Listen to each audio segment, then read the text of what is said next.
Well, well, well, I have not heard this much spooky music since I was last lost in the woods. Hello, everyone. Welcome to tonight's spooky, mystical, magical Call of Cthulhu stream. I have wanted to play Call of Cthulhu for a very long time, and it was someone in chat a few weeks ago who pointed out that the starter set has a solo play module, so here we go. Yes, my hair is a lot longer than when I started out. The profile picture on my account probably needs updating. Also, hello, Cindy, how are you doing? It's lovely to have you here.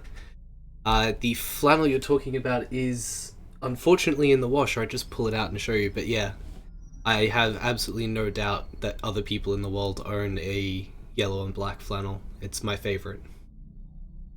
That's a really good question. I didn't know the answer when I first started looking into it as well.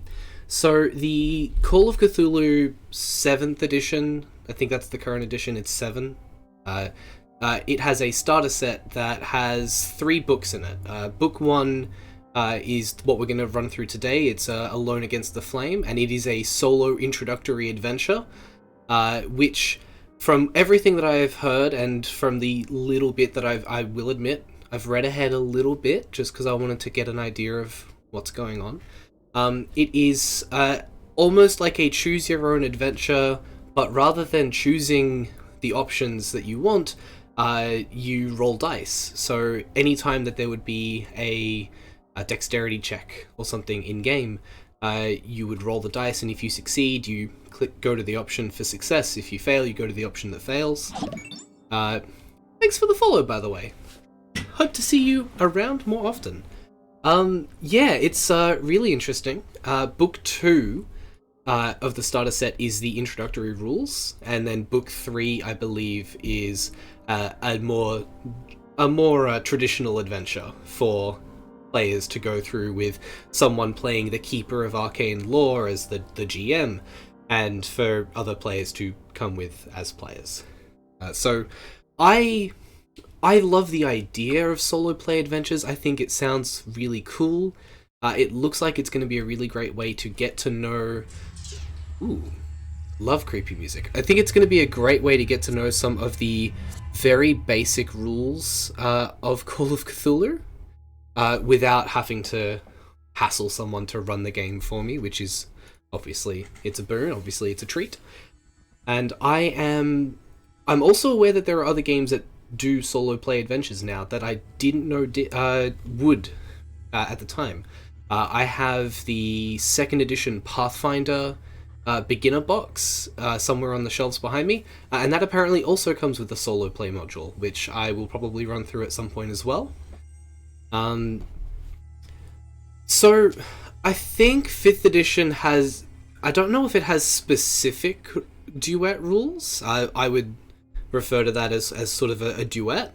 I think it's probably safer to say that that D&D 5th ed has limited player rules using companions, and Tasha's Cauldron of Everything came out and sort of made it very clear that companions were almost explicitly designed for lower level play, and not lower level as in like levels 1 to 4, but lower level as in I don't want my players to have to make characters using the full rule set. You know, these kids, these friends of mine, they don't have the attention, so I'm going to get them to use these 3 basic classes. But you can absolutely use companions for duet play in D&D, and I would love to do that as well on this channel, as it so happens. But I think that is going to be conversation for another day. I think what I'm going to need to do now is, first of all, I will just double check, because I will admit I've not done a lot of testing myself. Is the sound okay? Is the background horror music from Kevin MacLeod, is that balanced well enough with my voice? If it is, then wonderful. If it's not, then I'll turn it down or turn it up. Perfect. Wonderful. In that case, you're absolutely right. It is Call of Cthulhu time. To make it very, very clear to everyone, let's go ahead and show you what we're working with. First of all, this is a D100 dice game in terms of the skills that you'll be rolling. So I have in the dice tray, I do have D100 currently set to all zeros because I need to amp them up. I need to give them luck. I've already done my little dice blessing beforehand. So we've got D100 dice, and I've got the starter set I have as PDFs. So I have the introductory adventure up on the left, and on the right we've got the character sheet, because you get to do a character sheet for the introductory adventure. There are points in the adventure all the way through the first beginning bit. I've gone through, I've done my reading, where you can discover what you do for your skills, what you do for your characteristics, and how to fill in the sheet as you go. And so we'll be filling in the sheet as we go, but I have taken the liberty of choosing 2 things in advance.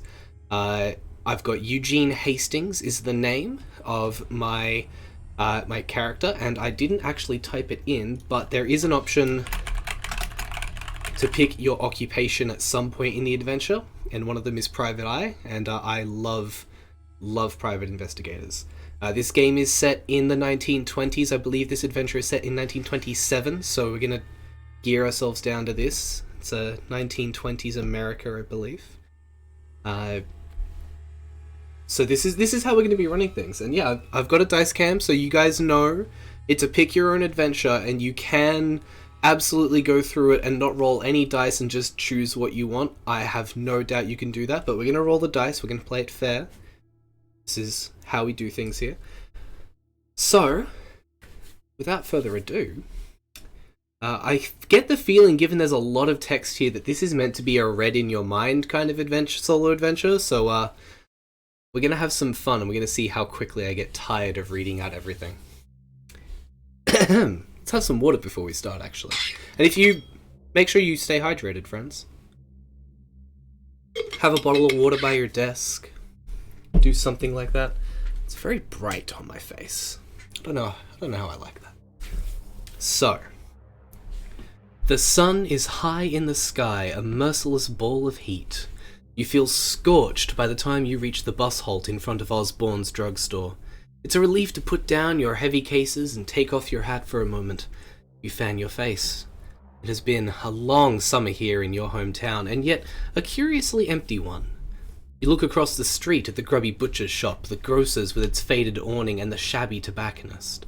Mistrustful faces glare at you as they pass, eyeing your clothes and luggage. It was your parents' choice to live here, not yours. You were happy down south as a child, among Providence's white-walled houses and leafy churchyards. Perhaps this new job in Arkham will supply the change you need. Yet everybody you know in the world lives here. You know nobody in Arkham, not one soul. You ask yourself one last time if you are doing the right thing. The answer is here. None of your supposed friends have come to see you off. You are alone. Whatever challenges lie in Arkham, it will be a new life, and a brave one. A small grey motor coach approaches and rattles to a stop. You put your hat back on and pick up your cases, and I really wish I had a hat right now. Go to 263. This is what it looks like, by the way. So we've just finished 1, and we're going to be going to 263, and if you have the physical starter set, you have to flick through so many pages. Like, this is a 60-page booklet, but because we have the PDF, it's hyperlinked, so I can just click and then scroll up a bit and make sure I'm centered properly on the page. We're good to go.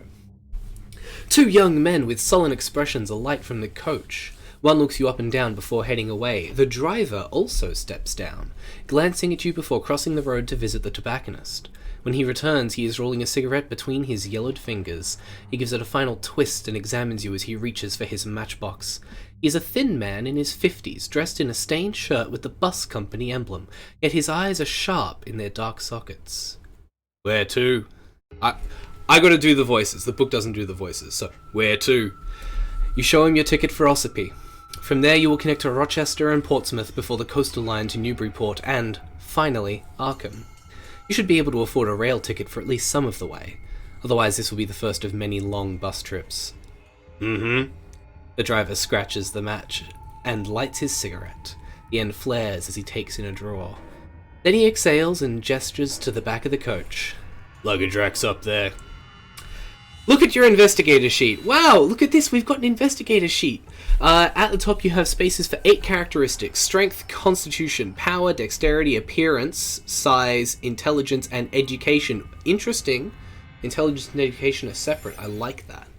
Allocate the following values among them, writing them in the large square beside each. 40... 50, okay, so I've got 1 low skill, one low characteristic, 3 eh, 2 okay, 1 good, 1 fantastic. Okay, cool.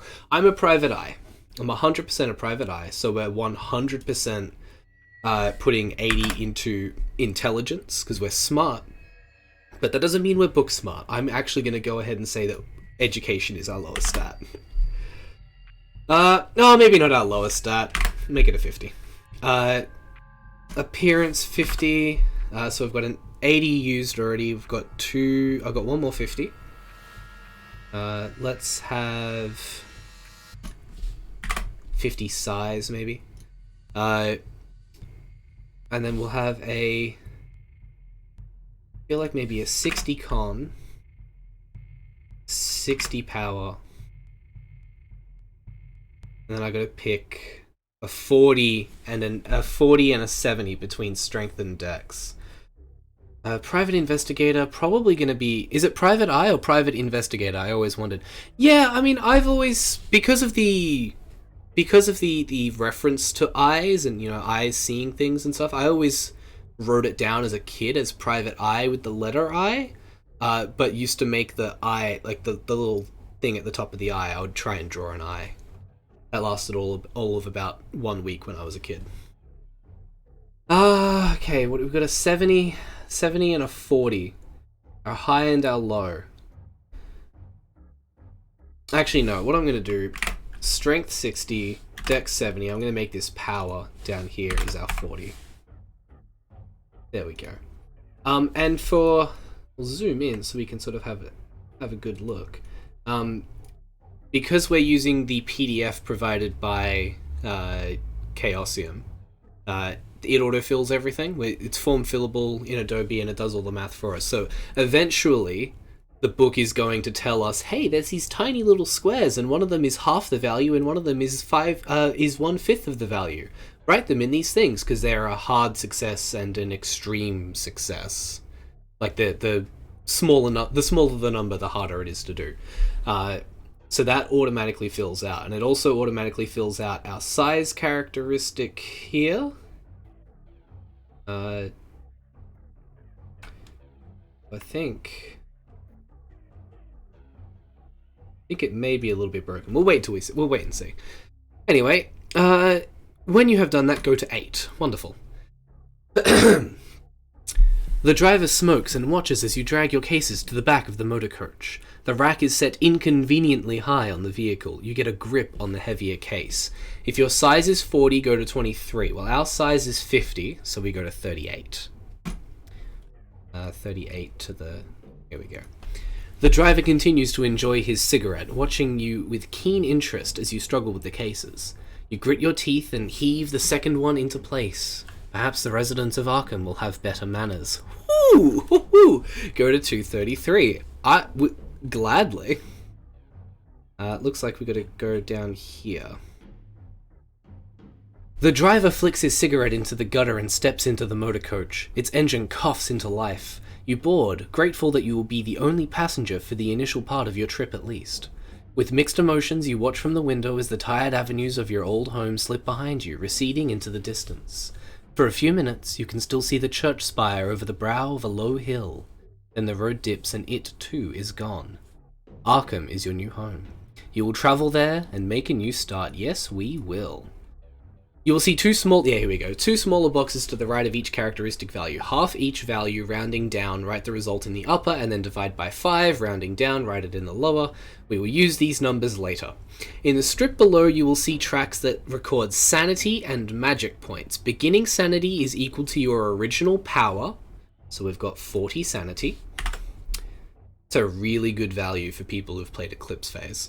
And our current magic is power divided by 5, which is 8 according to this. So we have 8 magic points.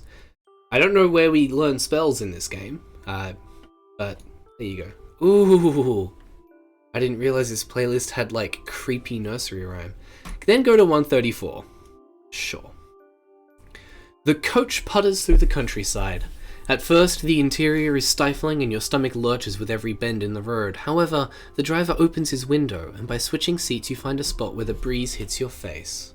Love it. Love it. You soon relax into the journey, observing the quaint little hamlets that the coach serves. A heavyset woman boards at one settlement and gives you a polite nod. She gets off at the next one. The road rises a little, passing cornfields and orchards. The leaves are turning and the trees are alive with the glorious reds and golds. You have just begun to doze when the driver takes a tight bend at speed. Well, okay. Yeah, this is we're apparently in a really creepy ice cream truck. Add size and con together, then divide the total by 10 rounding down. This is the starting value of your hit points. Okay, so our size is 50 and our con is 60, so it's 110. Divided by 10 gives us 11 hit points. Oh, we've got it. Well, we'll put it in the current box as well. Your current total may drop, but it is unlikely to exceed the starting value. You also have a luck score. Roll 3 6-sided die, called 3d6. Okay. Well, I'll move the d100s out. And I just happen to have 3d6 with the Behold Games logo. If you see that, and it's a little hard to read, if you see that, that's a 6. So we roll 3d6. Oh, that's really good. 6, 12... Well, 13. 13. So we take our 13, multiply that by 5, which is what, 65? I think it's 65. Yeah, 65. And that is our current luck. That's good to know. Now you must make a roll against your dex. Roll D100. This means rolling the 2 10-sided dice and using one of them as the thing with the thing. Okay. If you rolled equal to your dex or less, you passed. If you roll greater than your dex, you failed the roll. Okay, so... yeah, you may be tempted to skip such rolls, but Call of Cthulhu is a game of mystery and horror. The terrible disasters that can befall your character are a part of the fun. You're kidding. That is a 79, and our dex is 70, so we have failed. If you failed the dex roll, go to 59. Uh-huh. 59. A desperate yell awakens you. You feel yourself slide from the seat as the driver spins the wheel and the motor coach plunges off the road. Too late, you reach for the seat in front. You fall into the aisle and your ribs crash against the edge of the seat opposite. Breath rushes out of you. The coach stops with a thump. Your driver leaps from his seat and into the road. As you sprawl dizzy into the aisle, you hear a string of incendiary curses. Fuck! The driver climbs back into the cab and sees you on the floor. He looks concerned and assists you back into your seat. You see what has happened now. A Fordson tractor has stopped in the road and he had to swerve to avoid this steel obstacle. Sorry, he says. All them fields and he has to pick the road to park. You alright? You don't think anything's broken, but you'll have a colourful bruise for the next few days. He backs the coach up a little and threads it around the tractor, glaring at the farmer. New page. You lost 1 hit point in the accident. Mark the loss on your investigator sheet, but keep track of the original value. You will eventually heal back up to this value. Okay, the game thinks we're going to heal. If you drop to 0 hit points, you fall unconscious and you might die. Well. Rude. Absolutely awful. Hate it, hate it, hate it. Now go to 71. Well, that's 69. You resume your journey. The driver takes the curves with more caution than before. He glances over his shoulder at you a couple of times. Sorry about before, he says. That fella was dumber than a hog. I'm Silas, what's your name? I'm pretty sure at this point... Oh, no? Oh no, yeah. The accident was at least as much Silas's fault as the farmer's. Wow! Okay. But it doesn't seem shrewd to antagonize the man while he is driving you through the middle of nowhere. Very true. Make up a name for your character and record it on your investigator sheet. You may also add your age. You should be between 23 and 26. Well, Eugene Hastings is 24. The coach turns onto a narrower road which weaves uphill through woodland. Silas becomes chatty. Going to Arkham, eh? Can't say I've ever heard of the place. Went to Boston once. Didn't like it. Too much hustle and bustle. You got family there? A special someone waiting? The afternoon is wearing on. You see no harm in confiding in Silas about your new life. A job, eh? What's your line? Choose an occupation. Yeah, so the 5 base occupations in the world of Call of Cthulhu, according to the starter set: antiquarian, love it; doctor of medicine; journalist, which, as I did journalism in university, so I was kind of tempted, but no. Private eye, private investigator, 249 is where we're gonna go, but there's also professor. Those are the nice base options. You can probably be way more things, but those are the 5 nice options that they give you. 249. You skirt around the details of the profession in your usual way, mentioning only that you have helped the police to clear up various problems in the past. Your heart pounds a little faster as you think of the post you have secured at the Blackwood Detective Agency. Ooh. Love it. Did you miss one? Yeah, this is sort of character creation via narrative, definitely. Also lovely, nice to see you. Yeah, it is a choose your own adventure. You'll get the sense as we go along. Your heart pounds a little faster. Blackwood Detective Agency. You've had enough of investigating marital infidelity and bank clerks on the take. It sounds like the Blackwood Agency is just the opportunity you need to cut your teeth on some real villainy. Silas narrows his eyes, but he says nothing. I get the sense this guy doesn't like private investigators. Okay, your credit rating skill is 20%. Okay, so we have it down here in the skills list. We have 20 for our credit rating. That's not bad. My occupation skills are art/craft photography. Love it. Write that in. Disguise, law, library use, psychology, spot hidden, and either charm, fast talk, intimidate, or persuade. You may also pick any one other skill. Not bad. I mean, it's a D100 roll under system. But also we're a starting character, so I kind of imagine we're poor. So honestly, being able to roll under 20 at the start for a credit rating, that seems pretty good. Probably owes money to someone. I can smell it over the stench of tobacco. Honestly, yeah. No, not blackjack rules. If you roll under, you succeed. Difficult successes seem to be rolling under half or rolling under a fifth. Okay. You may also pick any one other skill as a personal specialty. Allocate the following values among these occupation skills, writing them in the large square beside each. 70, 60, 60, 50, 50, 50, 40, 40. Okay, ignore any starting value already mentioned on the investigator sheet, because as you can see, many of these skills already have a 5, a 1, a 5. Okay, so I'm a private investigator, so I'm going to go ahead and drop one of the 50s at least into artcraft photography. We've got disguise is always a good one to have, but probably not great. We'll give that a 40. Spot hidden, which I'm assuming is finding hidden things. We're going to go ahead and give that one of the 60s. That seems about right to me. Psychology is another one that we have. Psychology, I'm going to give that one of the 40s. I'm not... I'll give it a 50 for now. We'll see.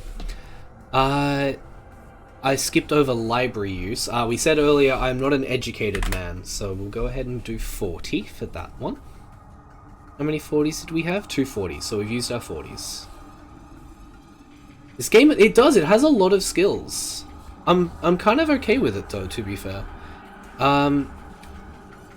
Law, I haven't done law yet. Okay, so that one's gonna be... I think we'll give that a 50 as well. No, we'll give it a 60. And then... charm, fast talk, intimidate, or persuade. I reckon a private investigator's probably gonna fast talk. Actually, what we can do is we can say that because we're a private eye, let's take 70 in we'll do a 70 in fast talk. And then we can always take one of the other ones as our special skill. Yeah, I'm not sure if there's anything that we like absolutely 100% need. So I'm a little concerned that I might take something horrible for myself.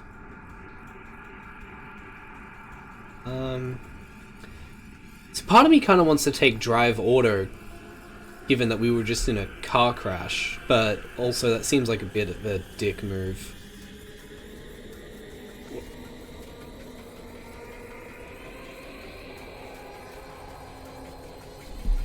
I don't know. They said failing is a part of the fun earlier. It's true. Failing is a huge part of the fun. I'm gonna take... for our special skill...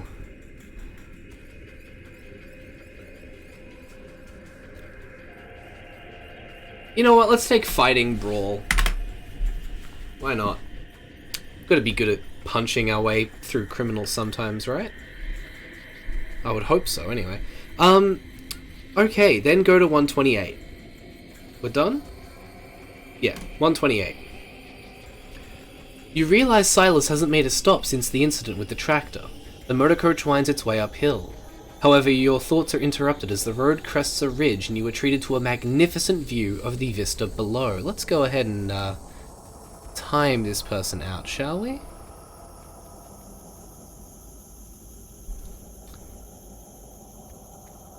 How dare you come into my chat like this? Interrupt the flow of my words, how could you? A creek snakes through the valley, breaking the rich autumn palette of the tree line. In the distance, the white mountains rise into hazy cloud. There is no settlement, not even a cabin as far as the eye can see.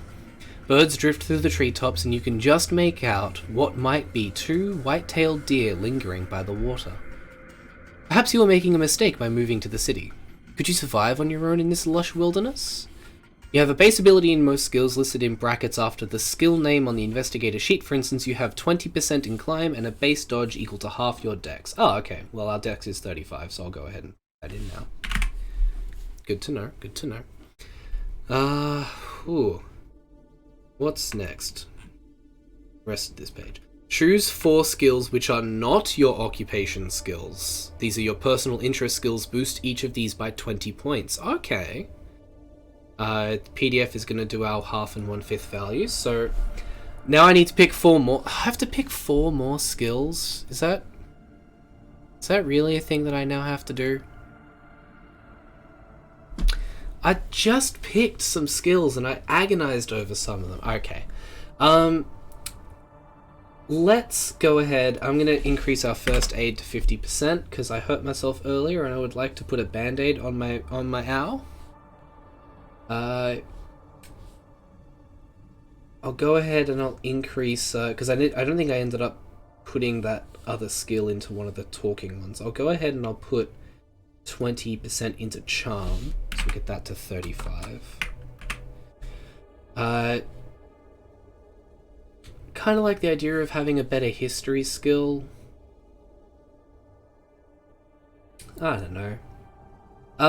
Let's increase our stealth, actually. We're a private eye. How did I miss stealth our first time around? You know, I made the mistake. I'll wear it, but at least 40%. Come on.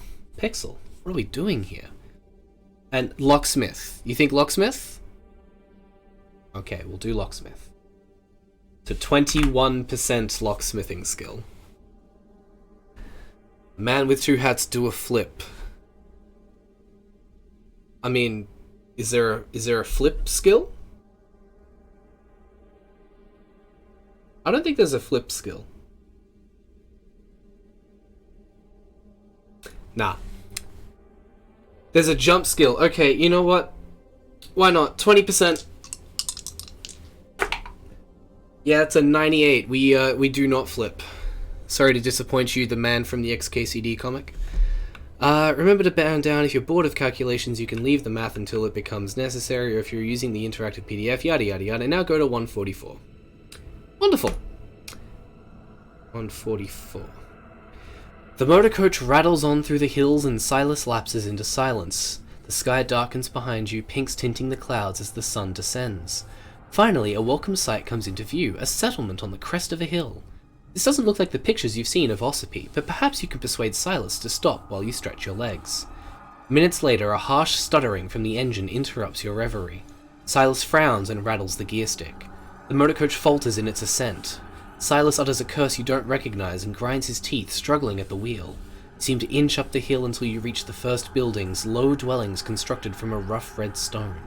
Silas wrestles the coach into a small bay off the road.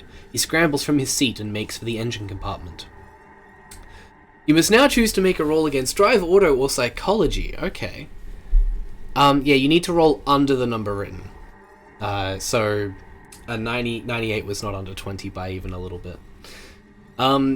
If you choose Drive Auto, you need to roll equal to or less than the skill value. If you choose Psychology, you need a hard success, which is equal to half the skill value.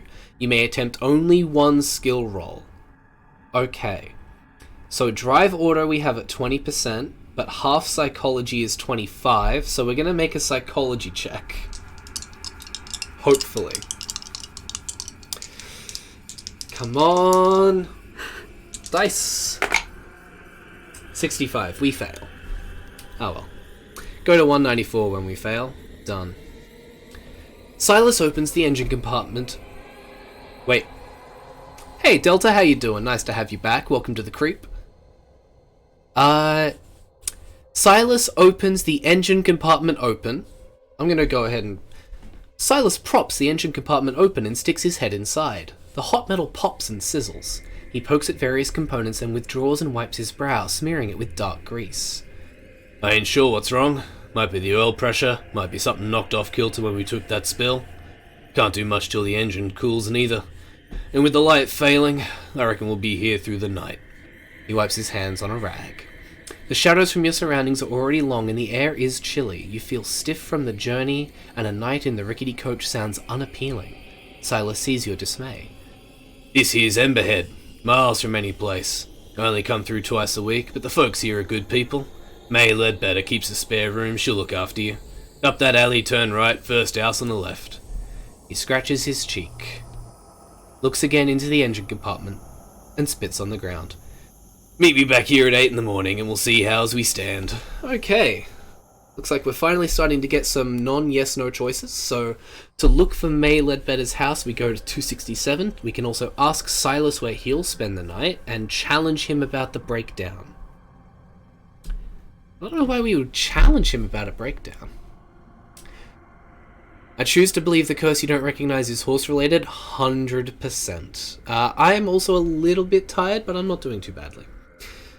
To challenge Silas about the breakdown, go to 257. To ask him where he'll spend the night, go to 251. Well, I'm definitely going to ask him something.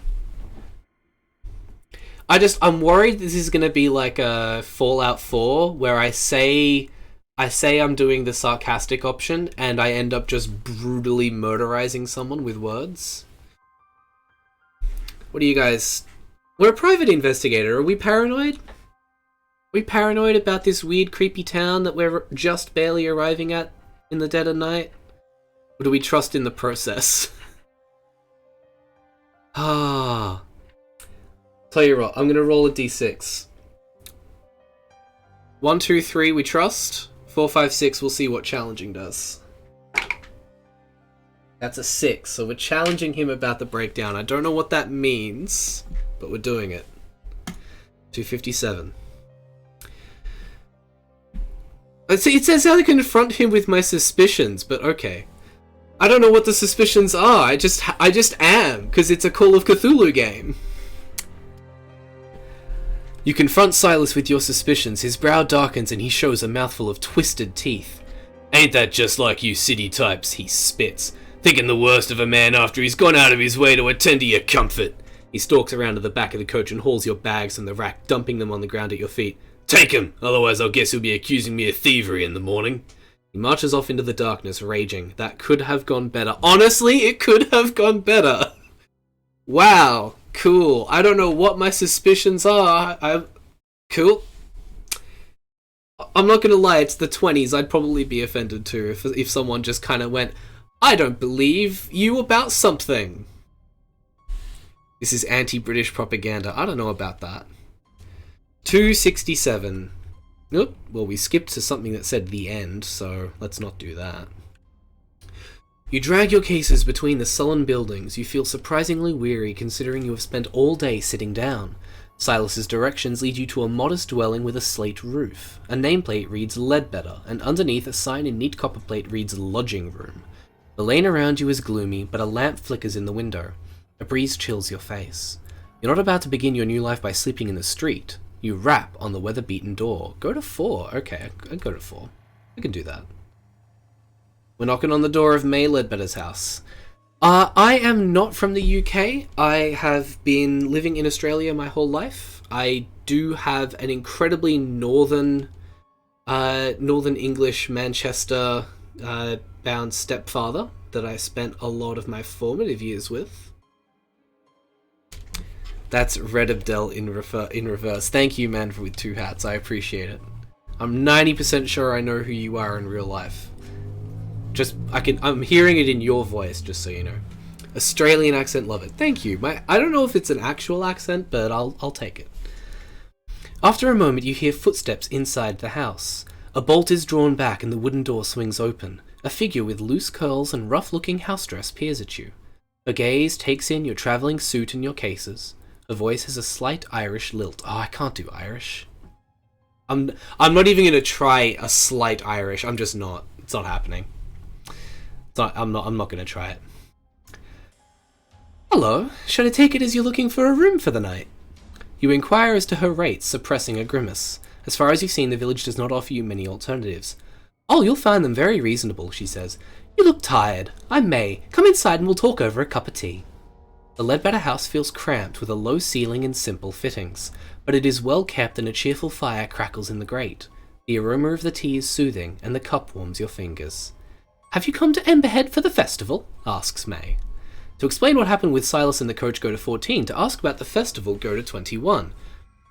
I thought this was set in America. It actually is anti-British propaganda. No, this is set in America. This is absolutely set in America. Change your Irish accent to something you're more comfy with. Yeah, I'm just gonna kind of wing it. I don't like, I can hear it in my head, but I'm really, really bad at Irish. Yeah, Irish people in the 20s. South of where we started the game is Providence, and from memory that puts us in Massachusetts.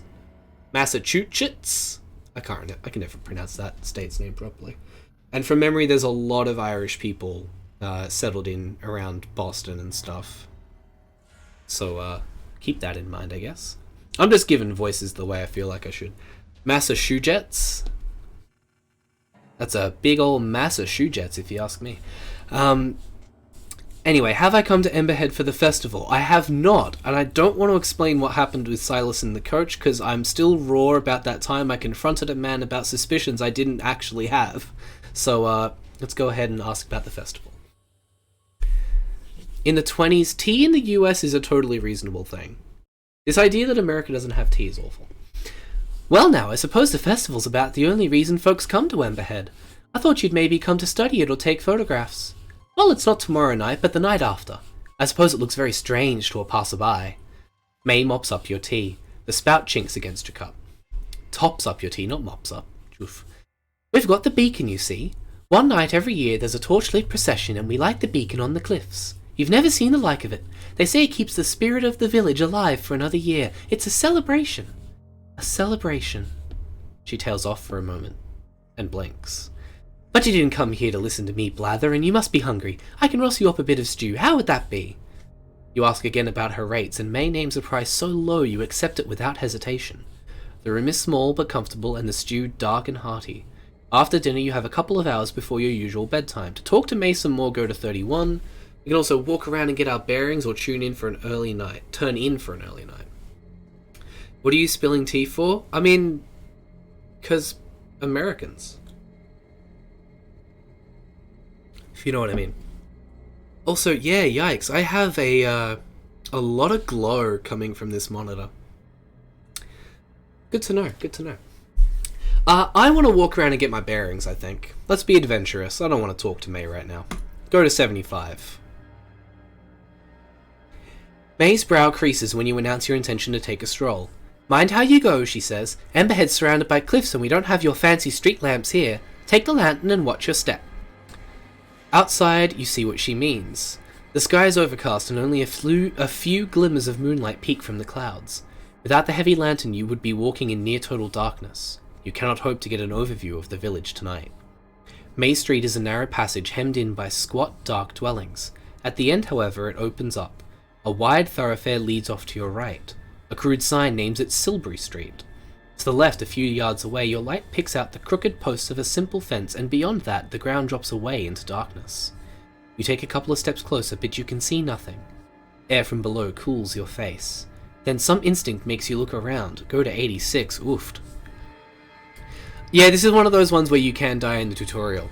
Anyway, I'm off, have a good night. Have a good night, Delta. Nice to see you around. I mean, I feel like this is still character creation. Somewhat. 86. An ink-black figure stands in the road about 20 yards behind you. It stares at you. You form the sudden impression that it will run at you and throw you over the cliff edge. This is unsettling. Seeing it has been spotted, the figure slips down an alley. To return to the safety of the Ledbetter house, go to 100. To confront the dark figure, go to 121. But go on to 121! As you approach, the figure takes a pace back, then another. It slips down an alley between two buildings. To catch your target, you must make a track roll. If you succeed, go to 141. If you fail, go to 130. Track would have been a really good skill to have as an investigator, I feel. But instead, I have 10%. Because I'm very clever and know how this game works. I'm not gonna lie, I really enjoy walking outside at night, but I am very, very, very, very cognizant of the fact that the more my life goes on, the worse and worse an idea it is. These chats are covering up the PDF. Yeah, I mean, that's part of why I'm reading the PDF, to be honest. If you'd rather be able to read the PDF, I can move it over. If you'd prefer. We'll go with it for now, we'll see.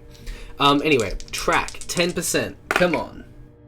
48 on the dice. That is not a 10%. So we fail, we go to 130.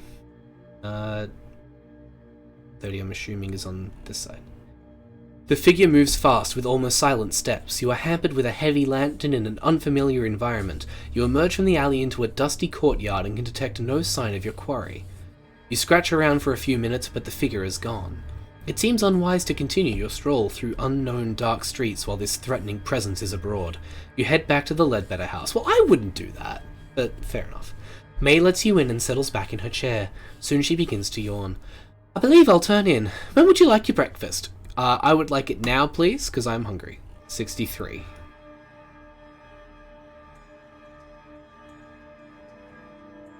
Just gonna see if I can move the window up a little bit. Nope. Not gonna let me. Just give me easy access to the scroll bar, dang it. I should have figured this out earlier, but I didn't. The PDF is meant to be a bit railroady. I think that's the point. Breakfast for dinner. Should have had the stew. I had the stew, though, is the thing. As May stands, you hear a clunk behind you. You look over your shoulder, but all you can see is a wooden door securely closed. May tuts. The young lady of the house. She'll have been listening to us. Ruth, come down and greet our guest. There's a short pause, and the door creaks open. Two wide eyes peer at you from the gap between tousled hair and a rough nightgown. What do you say? The eyes blink. Pleased to meet you. Now get back to bed. The door closes again. My daughter, Ruth. 10 years this summer. She's a delight and a torment all in one. Don't worry, she sleeps in with me. She'll not disturb you. Good night now.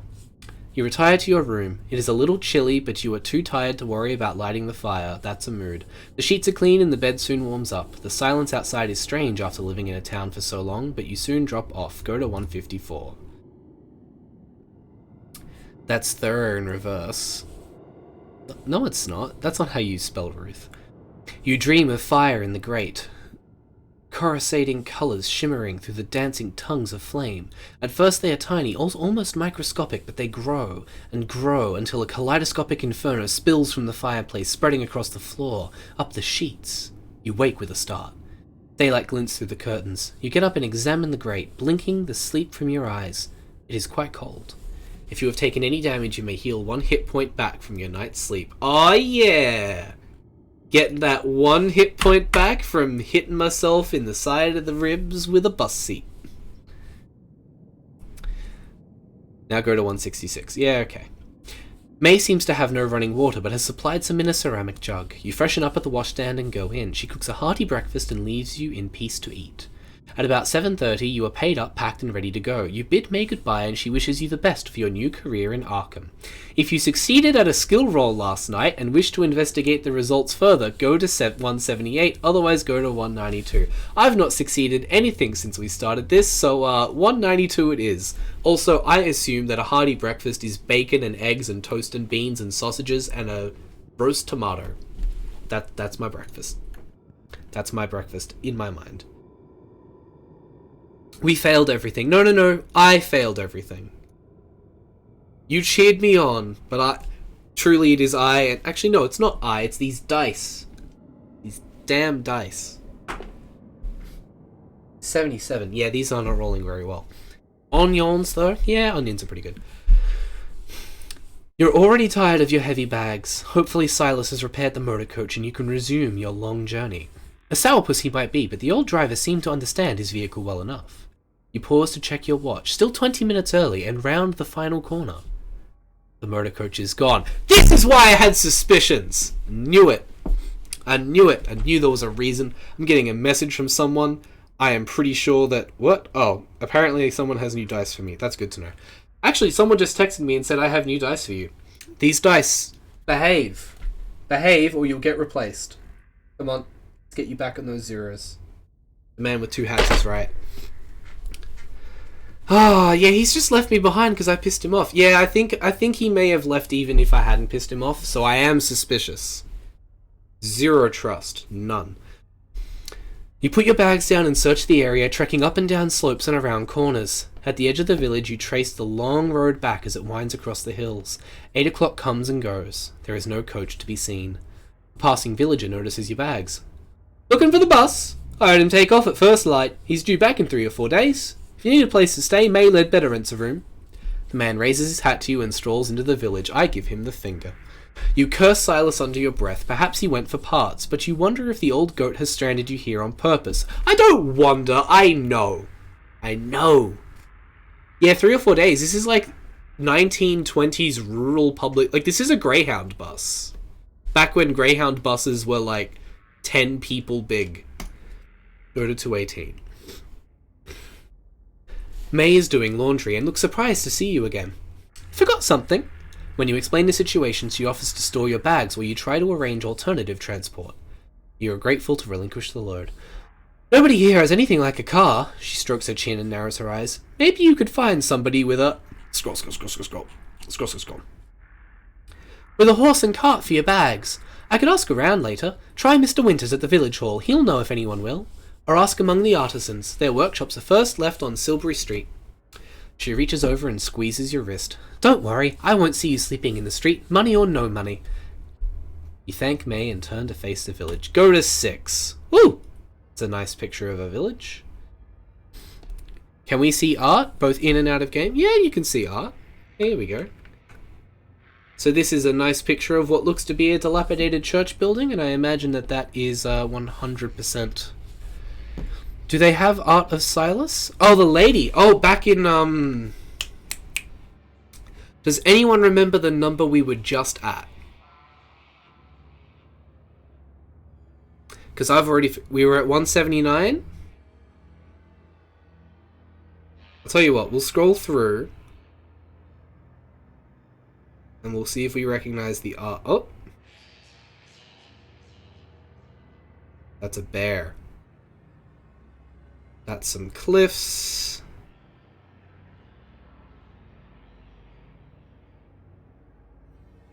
That's apparently May Ledbetter. That's her.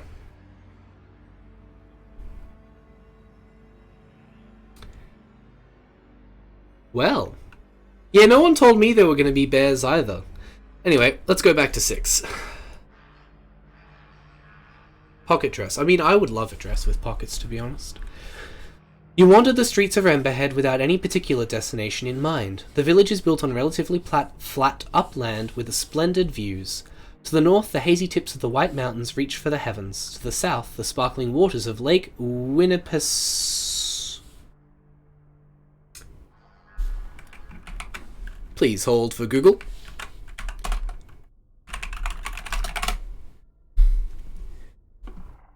Winnipesaukee. Winnipesaukee. Lake Winnipesaukee. There we go. That's a really weird name, but America.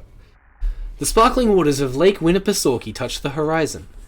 The village itself takes less than 5 minutes to cross from edge to edge. You arrived on the winding road to the west. The only other road leads to the south, following a lower ridge of land as it turns east.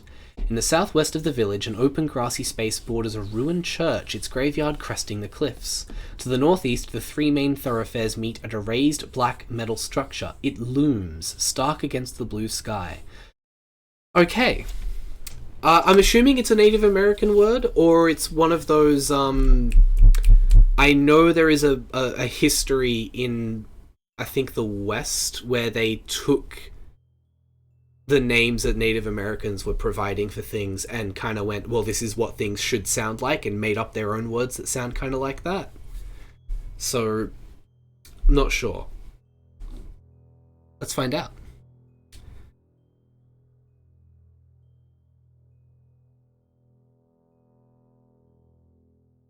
I'm not going to lie, because we're trying to play a game, I might leave the tab open and we'll look it up at the end, or I'll look it up if we take a break.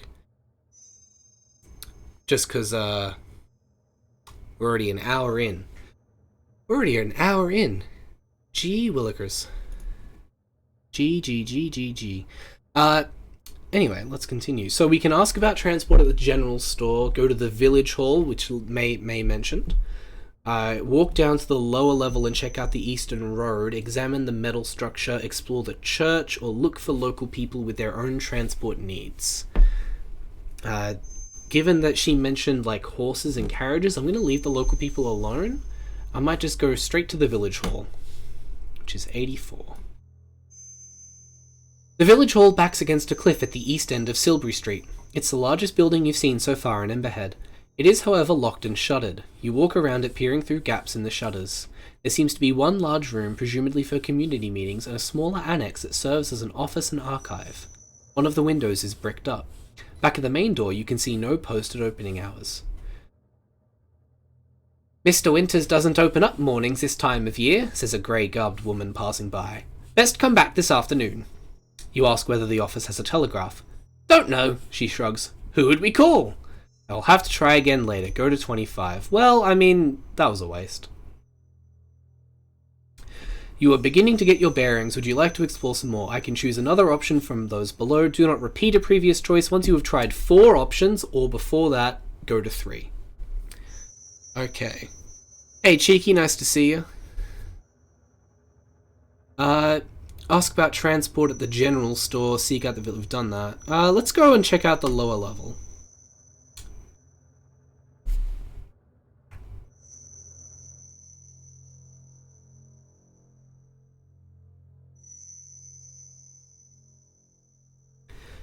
The air is fresh and the walk down to the lower ridge invigorating. You notice cultivated fields stretching through the lowlands around Emberhead, and among the crops some livestock but no horses. Are you going to have to make your onward journey on foot? Further down, the road skirts at the edge of the ridge and descends. There are a few scattered hovels here with signs of habitation. They are set a substantial distance apart. As you examine them, a door opens and an older man steps out. He wears a bedraggled suit but carries a piece of cloth which he tosses over his head like a hood. As he does this, he sees you and freezes. Make a luck roll. If you succeed, go to 127. If you fail, go to 135. Okay. Luck. We did pretty good with this. Don't curse my dice, Lady Deathly. How dare you? 61 under 65. That serves you right. 127. The man looks up at the village, scanning the cliff tops. You get a brief flash of his face. There is something unsettling about it. Then he turns to walk away from the road, but as he does, he raises a hand and slowly beckons to you. If you follow the strange man, turn to 142. If this seems unwise, turn to 160. Here's the thing. It seems unwise. But he probably has candy. He's gonna throw you off the cliff. Ah.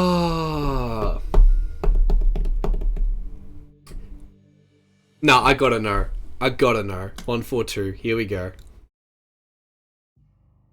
Oh, think this is the cliffs. What? Oh, here we go, up the top. You follow the man around the outcrop. He glances up, then steps between two rocks and vanishes. Closer inspection reveals a narrow channel leading into the cliff. There is just enough light to see a small natural chamber within. You will be uncomfortably close to this man if you go inside. Well, we took fighting earlier, so if I have to punch him, I'll do it. I don't trust nobody. I'm a stranger. No one's gonna... Yep. No, I'm not kissing the man. I am following him in. 191. With wary steps, you squeeze between rocky outcrops and enter the concealed chamber, almost banging your head on the low ceiling. The man settles back against the wall and watches until you draw close. Then he slides back his hood. Make a sanity roll. If you fail, lose 1 sanity, then go to 199. Oh no!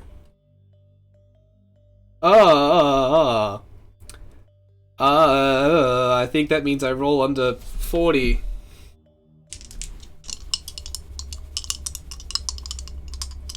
I don't know about this, Chief. 76. Oh, I lose a sanity. Okay. Go to 199. I feel like my sanity's way too high. Like, my hit points are 11, but my sanity's at 40. I don't know about that. I feel like I made a mistake here. We're gonna keep it in mind. I'm gonna keep that in mind for later. 199. Some of the man's face remains. A strip from the side of his jaw to his right eye socket is healthy and pale, if aged, but the left side is consumed by angry scar tissue. One eye droops, hooded by melted flesh, and the nostril on that side is pulled open to leave a gaping hole. The disfigured man studies your reaction with his one good eye. Name's Arbogast. Williard, like billiards? Williard Arbogast. Guess I don't need to ask what brings you to Emberhead. If you claim to have come for the festival, go to 206. If you admit that Silas has stranded you here, go to 214. I'm telling the strange man everything. I'm telling the strange man everything. Come on, Arbogast. 214. Oh, it's May again. That swollen mouth gives a little twist downwards. Son of a devil has rat's blood. He fingers tighten into a fist. 221. Arbogast fixes you with a lopsided yet intense stare. You seek me out, eh? He looks up at the cave ceiling. Which one of them told you about me? Never mind, it doesn't matter. Truth is, they fear what I know. They never come at me direct. Don't want to end up like old Arbogast. He giggles. The high-pitched sound is all the more grotesque coming from those bloated lips. I don't know why they had you move pages twice there. It's because I'm scrolling through weirdly. The high-pitched sound is all the more grotesque coming from those lips. Emberhead died 40 years ago, shattered by flame, consumed by the stars themselves. The ancient hill was cleansed by inferno, and from the blackened ground came new life, as is the way of all things. The Abankai knew. The Abenaki knew. Arbogast wipes his nose on his sleeve. Except none of that happened. The flames were turned away, the necessary death postponed a year, and a year again, and now those up there, he stabs a scrawny finger at the ceiling, think themselves saviors of the village, think they can defy the great old ones. Ya! Cthulhu! He shakes his head. With strange eons their lives matter less than the blink of an eye. A fierce intelligence burns in his gaze, but you suspect Arbogast may be quite insane. Should his mood change, it would not be difficult for him to seize one of the loose rocks and crack your skull with it.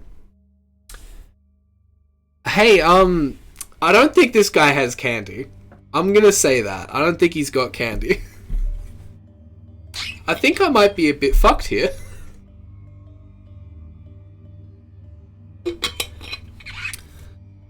If you think I might be in a bit of a spot of bother and you haven't already, make sure you follow the channel because your follow might be the only thing standing between me and getting thrown off this cliff with a skull through my face. To ask him about the Abenaki, turn to 227. To ask him about the Great Old Ones, turn to 237. To ask him about the villagers, turn to 245. To leave while you still can, go to 253. I don't think I'm gonna leave. I can't. I'm gonna ask him about the Abenaki, I think. No, I kind of want to ask him about the villagers, because he seems to be really suspicious of them. We need to survive 3 days. This is day 1. Look, you have a good point, Cinny, but I...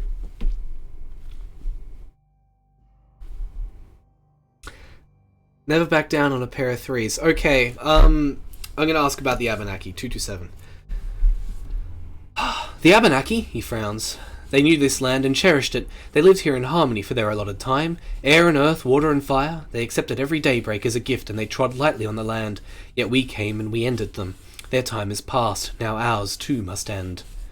Arbogast runs a hand through his hair. A wide strip is missing on the left side, displaced by scar tissue. He climbs to his feet. 259. Arbogast pauses in the shadows. There's something about you, something the previous ones never had. Perhaps you can make it through. If you want to hear more, meet me again after dark, 9 o'clock. The graveyard on the other side. He lifts a gnarled finger. Don't be followed, else I won't be there. This ain't the time of year for a showdown. Arbogast wipes his nose on his sleeve again. Go now. Their eyes are on me. And stranger? Don't try to run. You'll never make it. You emerge into the sunlight, blinking and more than a little shaken. Jesus! The guy we chased wasn't hooded. He was it was an inky black figure. We couldn't figure him out. Okay. In before they sacrifice you on day 3, and the Silas gets paid to bring lone strangers once a year to keep the village alive. Yeah, look. I'm getting the sense that Silas is... we were right to be suspicious of Silas, even if we were wrong for doing it when we did. You have discovered a secret. Later tonight, the text will offer you a chance to follow up on a previous appointment. At that point, if you want to meet with Arbogast again, add 20 to your current entry number and follow that new entry. So I got told about this. So if we were to add 20 to our entry number now, we would end up at 279, because it's your current entry number, which is, I'm pointing at the camera, but I should be going, this is our entry number. So, Arbogast is plus 20 to the entry, it'll be to the entry number where we get the option. I've read about this, I've heard about this. So, plus 20 to go back to Arbogast. And you bet your ass we're going to that graveyard. For now, go to 160. Okay. You turn back to the road in your core business, getting out of Emberhead and onwards to Ossipee. The ridge gives you a good viewpoint from which you can see the course of the road. It winds with the hills, disappearing into woodland for a while before emerging further on. You lose sight of it somewhere towards a second patch of woodland. By your best estimation, that is at least 6 or 7 miles distant. You see no other settlements or traffic. It may be worth taking the chance and walking. The weather is still mild, but you will need supplies before you attempt it. Go to 25. I'm beginning to get my bearings. Would I like to explore some more? I mean, probably. We may as well. We've come this far. Let's go to the general store, I suppose? Or do we want to... Oh no, there's a large metal structure we haven't examined. Let's do that. 57. Honestly, Deathly, you are so right. It is really fun. Everyone who is watching this, by the way, you are all being spoiled for this. If you decide to do this yourself, I demand you choose different options. Play a professor. You walk up the approach, the most central of the village's major streets. It points directly at the odd metal structure. As you emerge from the shade of the nearby buildings, you are greeted by a magnificent panorama spread from the north to the southeast. The last colours of fall tint the hills in a sleepy gold. I love sleepy gold. The structure, by contrast, is made from uncompromising iron singed black. It supports an immense curved platform at the level of your head. Further struts sneak up to a central point. It looks like they may have been some kind of sculpture at one time, but are now twisted and melted beyond recognition. An older gentleman passes, looking up at you with rheumy eyes. Are you here for the festival? He asks. That's the beacon. When they light it, night after next, you'll be able to see it 10 miles away. He gives a little nod of satisfaction, then moves on, leaning on his walking stick. Okay, creepy old man. Okay. Now you notice bundles of wood tied and stacked against the buildings nearby. Perhaps this festival would be an interesting diversion, but you really must head to Arkham as soon as possible. Make a spot hidden roll. If you succeed, go to 69. Nice. Otherwise, go to 25. Well, we made spot hidden a good number. We're going to roll into 60. This is your last chance before I swap you out for the pink dice. 15! We succeed. Go to 69. We're going to 69. As you walk away from the iron structure, you notice something strange about the construction of the village. All the wooden dwellings are concentrated in the west and southwest. To the east and northeast, closest to the beacon, the buildings are formed from dark brick and clay. Does this mean the settlement began at the beacon and spread west? You may checkmark the small box hidden beside the spot hidden skill node. Go to 25. Yeah, so I was gonna ask this at some point of the rules, not of you, the viewers, but of the rules, because there's all these check marks, and I kind of thought at first that it would be, check the ones that you have, and I was going to check all of them.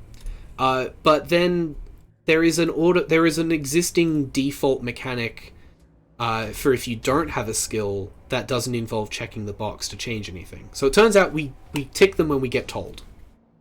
That's for leveling up. Awesome! Oh, you've played this before, haven't you, Man with Two Hats? Assuming you're the person I know in person that I think you are. You have played this before. Awesome. Cool. Now go to 25. You are beginning to get your bearings in Emberhead. Okay, do we want to explore any more? Or do we want to leave it? Do we want to go to the church, maybe? Yeah, I think we're going to go to the church, because we're going to go to the graveyard tonight. 34. You cross the street towards the church. As you glance to your left, your gaze alights on the large metal structure. Something bothers you about its positioning. You back up and look again. Yes! Emberhead's central thoroughfare points directly at the structure. This seems too precise to be a coincidence. I think in some iterations it happens when you fail them and okay. Technically no, but yes, okay.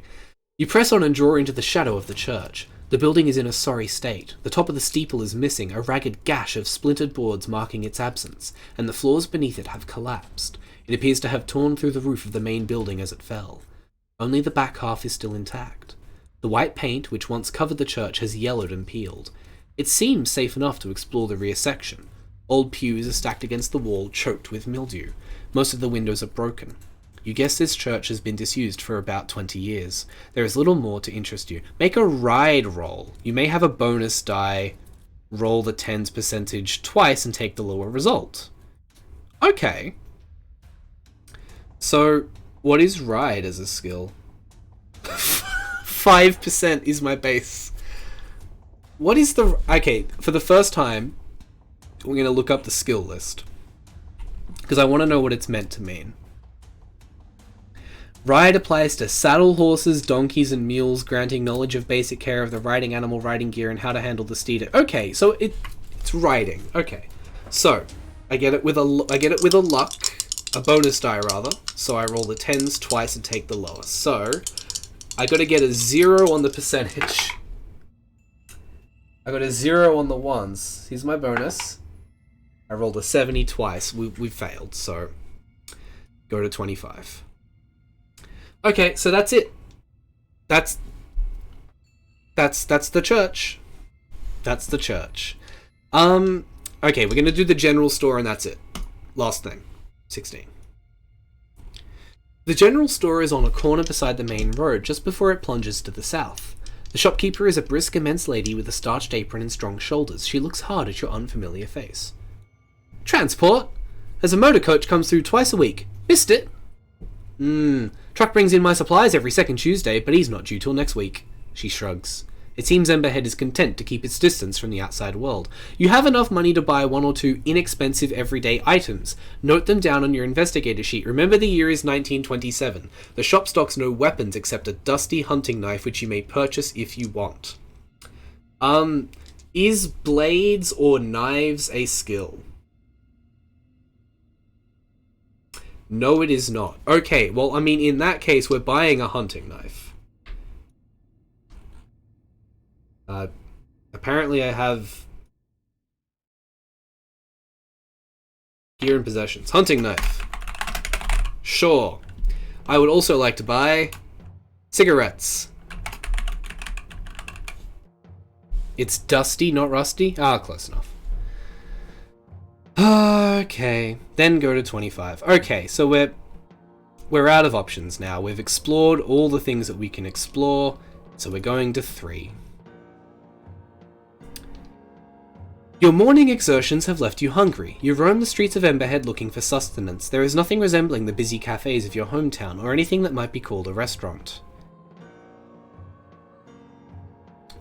It is beginning to look like you will have to get supplies from the general store when May Ledbetter comes down the street with a girl trailing in her wake. This must be Ruth. As she notices you, she races past her mother and approaches you with a smile. This is a different Ruth from the shy creature of last night. As she reaches you, she stops and stretches her arms up in celebration. She looks up into your eyes. Abruptly, the smile drops from her face and she looks several years older. "Get out before the festival," she hisses. "Get out!" She blinks hard, then scuttles back towards her mother. May approaches, wrapping an arm around her daughter's shoulders. She smiles. "How are you getting on? Have you found transport?" Startled, you try and explain the frustrations of the situation. "I try Mr. Winters in the village hall. He's always in of an afternoon. You'll be hungry by now. Help yourself to any food in the house. The door's not locked." You glance at Ruth, where she has squirreled herself behind her mother's leg. Her eyes implore you to silence. If you ask Ruth about what she said, go to 9. If you ask May about what Ruth said, go to 15. If you say nothing, go to 22. I'm asking Ruth, alright? I'm asking her. Hopefully in a way that doesn't involve just looking at her mum and going, "Hey, small child." I'm not outing the poor girl. It'll be fine, I'm sure. You crouch down and ask Ruth what she meant. "It's scary at the festival," Ruth says. "It's bright and hot and the flames go all over." Her face and voice are both childlike. This abrupt shift is disturbing. You suppose all children do unfathomable things. Lamau. May rolls her eyes and tousles her daughter's hair. Ruth looks at the ground. Go to 22. Alright, look, see, May's fine with it. The tussle of the hair, it's fine. It's fine. You take your leave of the Ledbetters and head towards their house. The door opens easily. In the low kitchen you make a meal from stodgy bread and leftover stew. A little window offers a view to the mountains. If you learned one thing this morning, it was that Emberhead streets hold little to occupy the visitor from out of town, but there are still about 5 hours of daylight remaining. You could take some provisions and the bare essentials from your luggage and set out in the hopes of reaching another settlement before dark, or you could ask advice from this Mr. Winters. Well, I'm going to talk to Mr. Winters, because as much as I want to leave, I'm super interested in sticking around to meet this guy in the graveyard, where he will definitely not kill me, hopefully. 11. Okay. The village hall overlooks the lower north ridge of the village. You walk along Silbury Street to find it, conscious of the oppressive black metal structure framed at the end of the road. The shutters of the hall are open and some windows left ajar. There is no knocker, but a little bell over the entrance tinkles as you push the front door. Inside, a sturdy door to your right is marked Private. To your left, an opening leads through to a bright room. You take a few steps inside. Benches line the walls and there are 2 notice boards mounted between the windows. To examine the notice boards, go to 17. To knock on the closed door, go to 24. Let's take a look at 17. The floorboards creak beneath you as you cross the room. You feel a slight spring in your step. Perhaps this room is used as a gymnasium for the village children. One notice board appears to be for the adults of the community and the other for children. The former looks neglected, featuring handwritten advertisements for household items and a yellowed note about telegraph pricing. There is nothing about the festival. The children's notice board has a schedule for weekly creche services, and a number of paintings obviously done by the children themselves. Most are incoherent, though colourful. As best you can tell, they depict fireworks, or perhaps the tale of Joseph from the Book of Genesis. One has lost a pin and hangs upside down. It shows a giant bird attacking Emberhead. Or it might simply be that the artist has not yet mastered the subtleties of scale. If you leave early, they will murder you. Probably. Make a spot hidden roll. If you succeed, go to 30. If you fail, go to 37. Alright, we're good at this. Are we? We've already succeeded at it once, so I'm hopeful. Rolling under 60.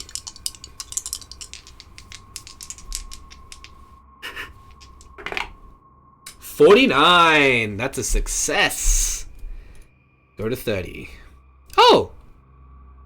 Hey, that must be the structure. I hate it. That's horrifying. 30.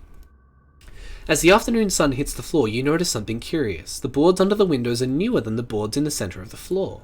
The frames also show signs of having been replaced in the recent past. Perhaps rain leaked in and rotted the wood. You may now... Oh, okay, well, I've already done that, so we'll go to 37. That was a bit pointless. These things happen. Nope. Down, down, down, down, down.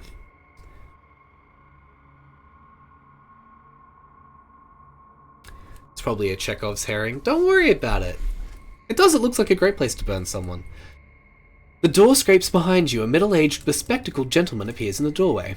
May I help you? You explain that you are visiting on May Ledbetter's recommendation, and hopefully he doesn't immediately freak out. Ah, well, I'm Clyde Winters. I'm not sure I can help you, but would you care for some coffee? I'm partial to a cup in the afternoon. Yes! More afternoon coffee! Just in life. He gestures to the open door behind him. This seems like a worthwhile opportunity, and I am a little thirsty. Yeah. You step through the door marked private. The other side of the village hall is in marked contrast to the public space. The room is compact, lined with shelves of books and file alcoves. One corner is reserved for a tiny pantry and what is presumably a water closet. You study Mr. Winters as he fills the percolator. Although thin on top, his hair is oily and neatly swept back. Is oiled, not oily. His suit is a sober affair and well tailored, even if the cut is a little old-fashioned. A lesser man working alone might have loosened his bow tie for comfort. Love the better man. On the desk against the opposite wall, you notice what looks like a telegraph set.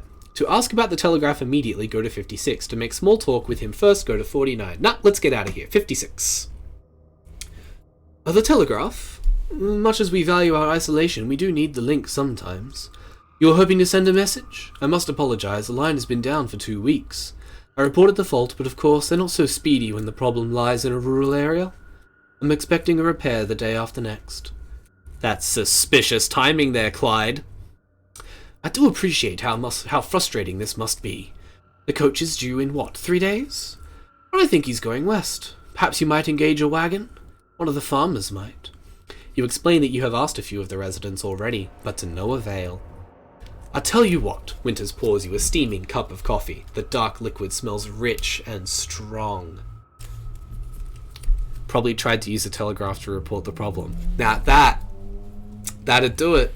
That would do it. When the repair crew arrive, I'll ask them to take you back with them. How would that be? They might want $1 or $2 to grease the wheels. The day after tomorrow, it's less than ideal, but it's the first real opportunity you've had. To thank him and leave, go to 180. To ask about his library, go to 62. Well, I'm gonna ask about the library. Oh, I gotta go down. You make a small but flattering remark about a couple of the volumes on his shelves. $1 or $2 in 1920 is expensive. Yeah, this is true. Well, of course, they're not my personal collection. They belong to the village, he says. But I did select most of the recent items. This is the community's library, you see. I put up the private sign to stop people just wandering in from meetings in the other room, but this really is a public space. Yeah, I doubt it. You scan the shelves. There is a sparse but respectable collection on mathematics and the sciences, passable selections on history and arts, and a shelf of literature. He has a few lowbrow novels tucked away in a corner with tatty copies of Bizarre Tales magazine. Lowbrow novels. Quality does not always equate to popularity, I'm afraid. Winters gives you an apologetic smile. To take the time for some research in the library, go to 68. To leave while it is still light outside, go to 180.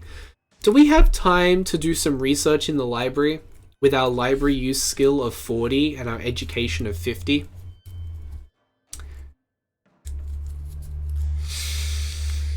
Yeah, phrenology is absolutely lowbrow. There's 5 hours of daylight. Oh, well, we're going to take some time to research then.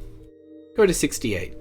Winters is happy for you to spend the rest of the afternoon in the study and offers you an upright but comfortable chair. You have enough time to pursue one line of research in depth. Okay.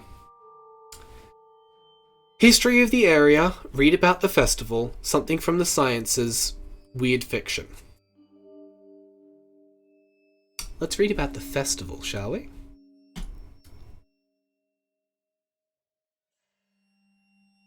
You are not surprised to find there is no published work on Emberhead's festival. Winters pokes around and finds a cased monograph handwritten on yellowing paper by a Dr. Analowski. Dr. Analowski. An acquaintance of my father's, I believe, Winters says. The manuscript is somewhat difficult to read, and you make slow progress. Analowski speculates that the festival has its origin in pagan rites brought over by Celtic settlers, which celebrate the ancient festivals of Beltane. I don't know how to pronounce either of these words. Any of these next 3 words, as a matter of fact. So let's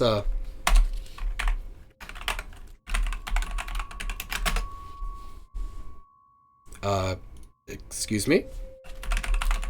Firefox?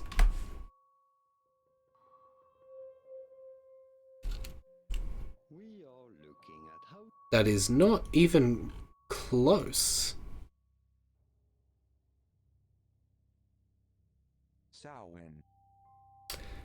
Guys, I'm not gonna lie, it's Celtic and or Irish. I'm probably not gonna find any really good ways of pronouncing them, and I don't want to make a mess, so I'm gonna pass these words over. And I will look them up later. To prove that I will look them up later, I'm even gonna take a screenshot. I'm gonna save it for later. There is some discussion of the struggle between the seasons and a couple of oblique references to the alignment in Emberhead. Ainalowski suggests that the meaning of the festival slowly changed around the turn of the century. The monograph terminates mid-sentence at the end of the page at the end of page 28, just as it begins to discuss the modern practices. You ask Winters if he has the remaining pages. "No, I'm afraid those have been misplaced," he says. "Perhaps they're still in the library somewhere, but..." He shrugs. "I must make the time for a thorough stock take. Now go to 99. Yeah, I'm sus." The afternoon wears on. You've not quite finished your reading when Winters glances out of the window and stands up. He clears his throat. Make a credit rating roll. If you succeed, go to 111. If you fail, go to 105. This man's expecting to get paid? Look at a credit rating of 20. That's a 13! We're rich! We're rich! That's a 13? It is a 13!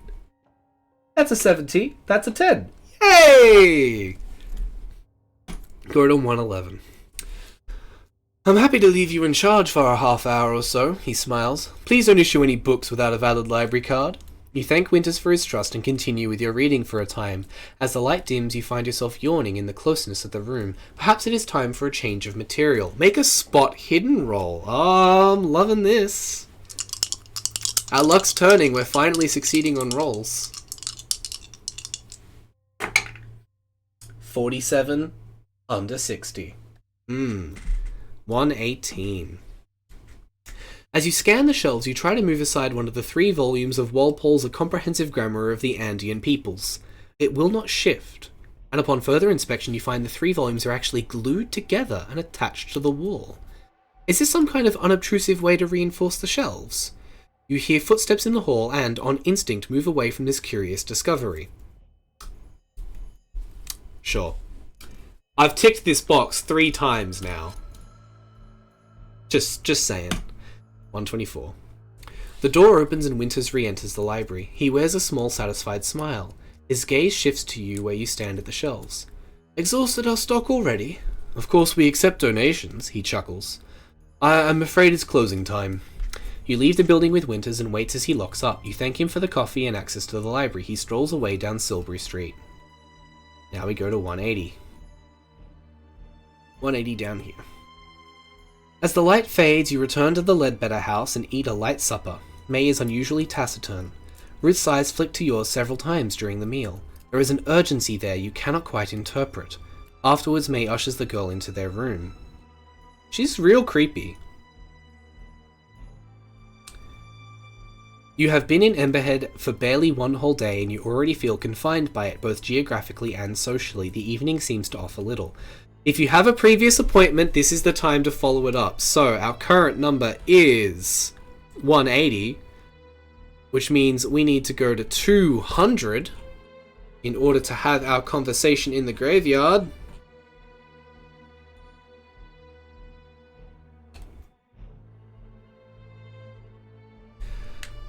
Okay. Arbogast is not at the appointed meeting place.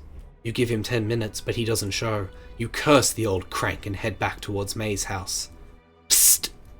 A hand snakes from a doorway and grabs your arm. You jump at the sight of that half-face glimpsed in starlight. "One of them's near," he whispers. "Watching.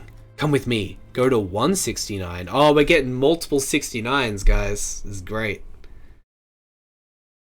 Arbogast leads you across the thoroughfares slipping between houses. The metal structure looms at the end of the street. "Silent now," he says, "but the beacon will come alive tomorrow night." He ushers you into a little alcove behind the village school. Arbogast glances behind you, then sits down.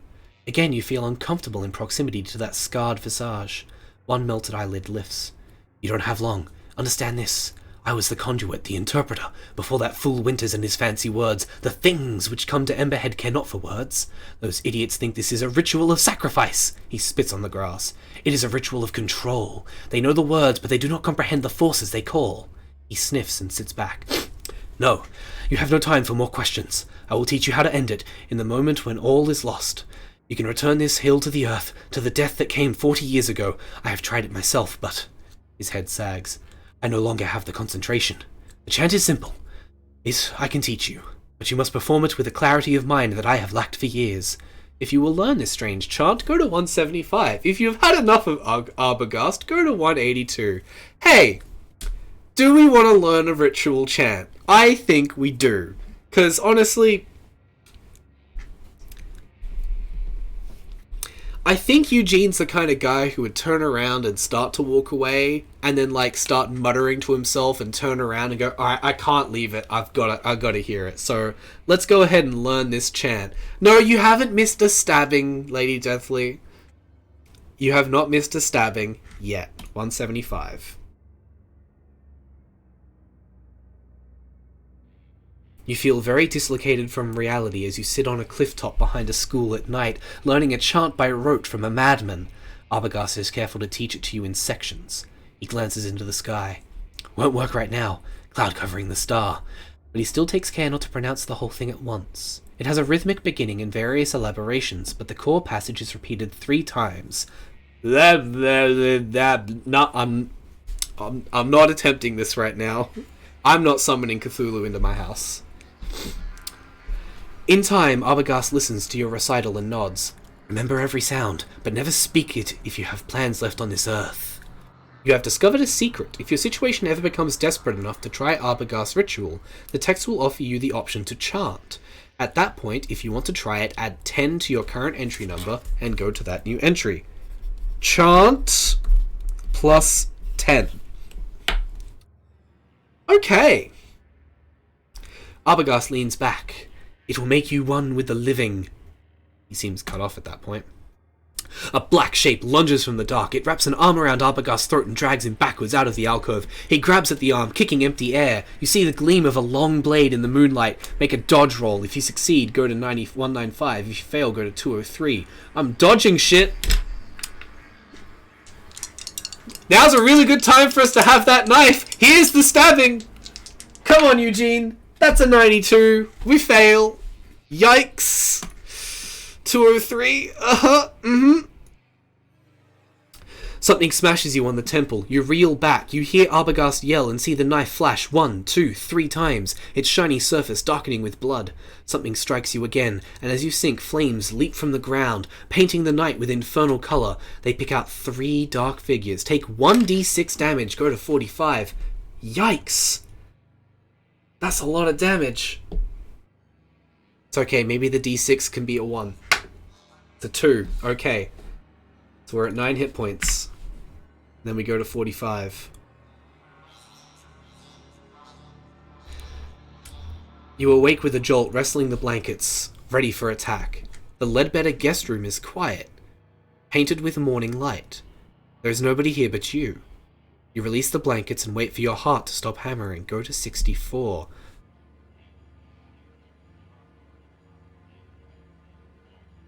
The Ledbetter kitchen is empty, although bread and eggs have been laid out for your breakfast. There is a note from May explaining that she has taken Ruth out for a few hours.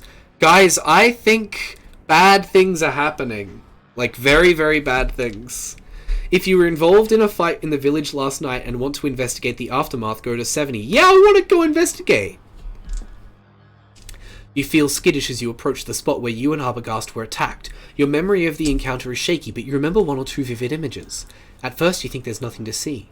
No discarded weapons or figures lying unconscious, but upon closer examination you find sticky, congealed patches and blackened lines in the grass. If the village had a police station, you could go there. But something tells you events have gone beyond that. Yeah! I'm pretty sure shit's gone beyond that too!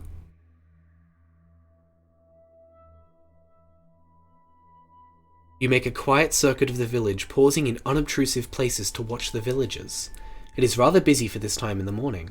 Yawning locals stream back and forward along the roads, carrying bundles of split logs to the side of what you've heard referred to as the beacon. You see 2 figures already up in its superstructure, arranging the wood. The festival bonfire will be most impressive, but do you intend to stay to see it? You suspect by now that something is amiss here. While the villagers are distracted, you may do some illicit investigation, or you may simply leave town without looking back. Guys, we're gonna do some illicit investigation. Go alone to the village hall. Okay, so hang on. There was that weird books that were stuck together in the village hall that we could probably go and check out. We can spy on activity at the beacon. Slip down to the east road and flee for good. Yeah, that's not going to go well for us. Or we can search May Ledbetter's bedroom. That's where, I mean, her and Ruth are gone.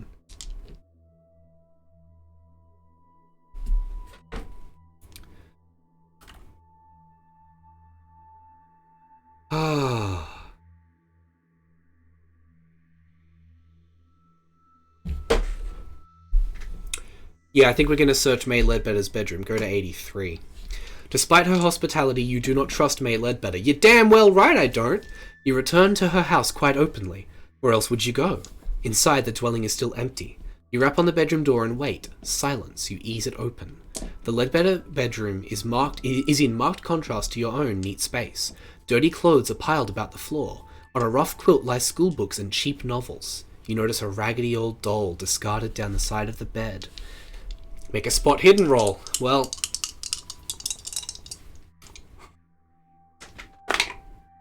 $11 under 60. Now is the time for good rolls on finding things. You notice scrapes on the floorboards corresponding to the legs of the bed. With effort, you slide the bed away. There is a rug spread beneath it, and beneath the rug, a trap door. You ease it open. The dark space beneath is some kind of cellar. To descend into the cellar, go to 114. If you'd rather give this up, go to 120. I ain't giving anything up. 114. Post haste. The daylight barely offers enough illumination to see, but a hot lantern during daytime would be very suspicious. You squeeze beneath the floor and glance around.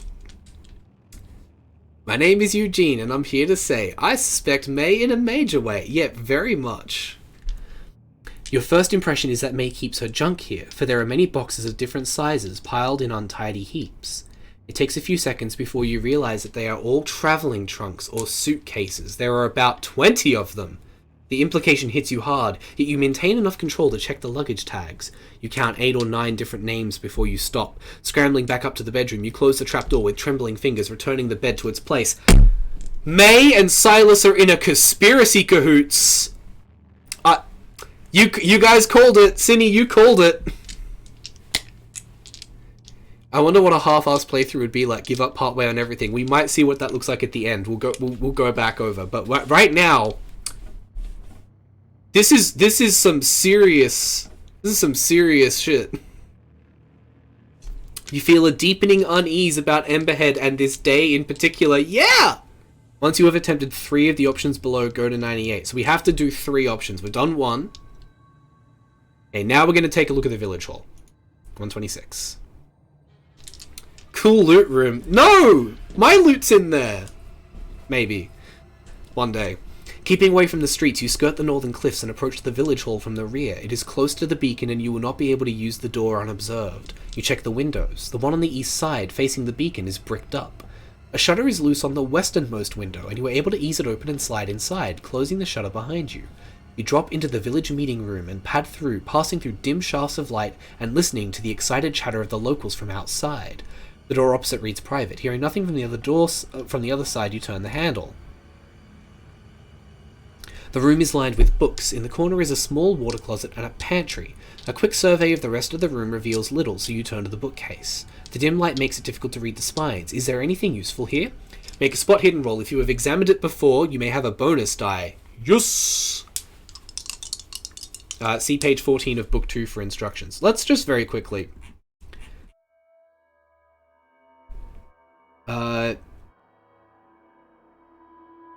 Bonus. Roll an additional 10. Yeah, so it's the 10's percentage die. Cool. So, spot hidden under 60 with luck, with a bit of a bonus. 46 or 96. We're going to take the 46. If you succeed, go to 147. You're looking along the spines when you notice how close the bookcase is to the window on the north wall.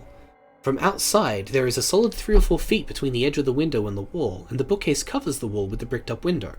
Further examination reveals an ingenious arrangement of slipcases physically attached to the shelves. When you pull to the left, an entire section of the bookcase swings out. Ha ha ha! Woo! Hidden bookshelf! Hidden room, hidden bookshelf, I love it! The clatter of activity around the beacon seems to be building, and you flinch at every conversation that gets too close to the building's door. To investigate behind the bookcase, go to 153. Yes. You squint into the darkness behind the bookcase. It is a small alcove big enough for one person, and has a hidden shelf on either side. You cannot make out any of the titles in this light. To risk opening one of the cliffside windows a little, go to 165.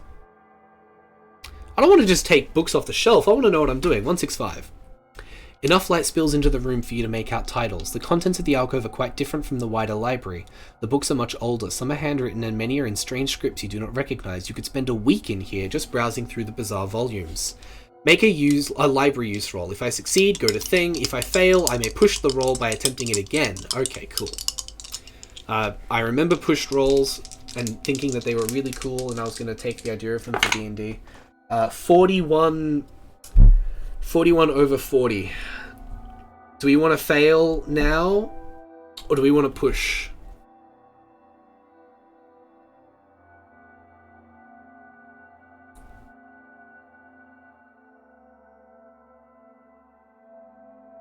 I don't know if I want to push my luck.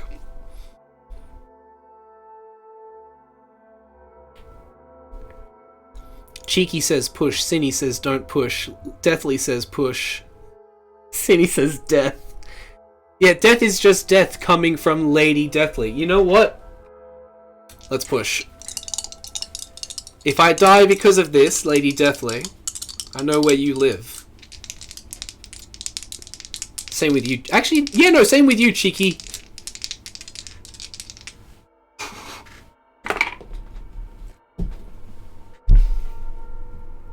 Well, one of the dice didn't land in the tray, but the one that did was the 10s, and it was a 50. So, that's a failure.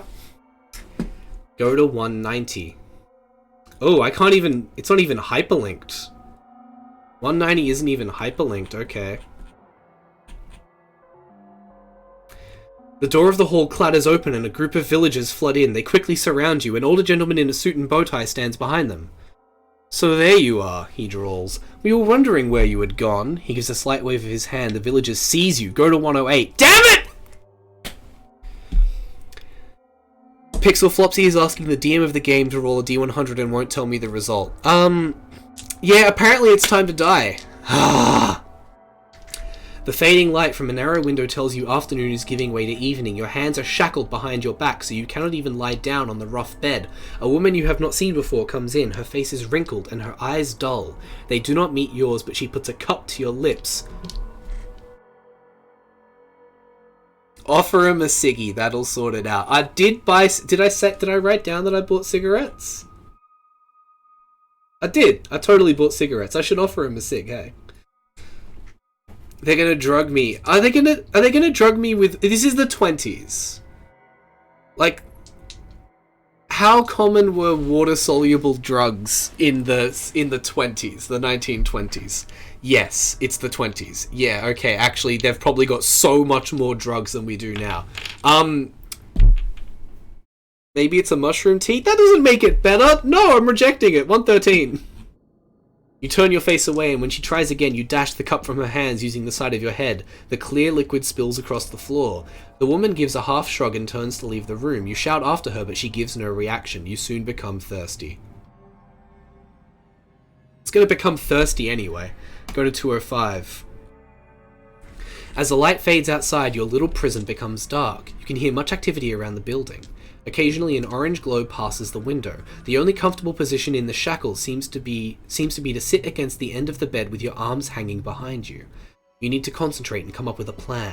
There is clearly no escape from your bonds. You do not know exactly what your captors want from you, but you cannot ignore the fact that they have spent the entire day constructing a massive bonfire. Yeah! I'm concerned about that!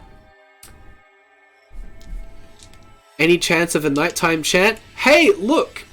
They don't want your blood to boil too quickly. Oh, Jesus. That's rough. There's no Jesus here.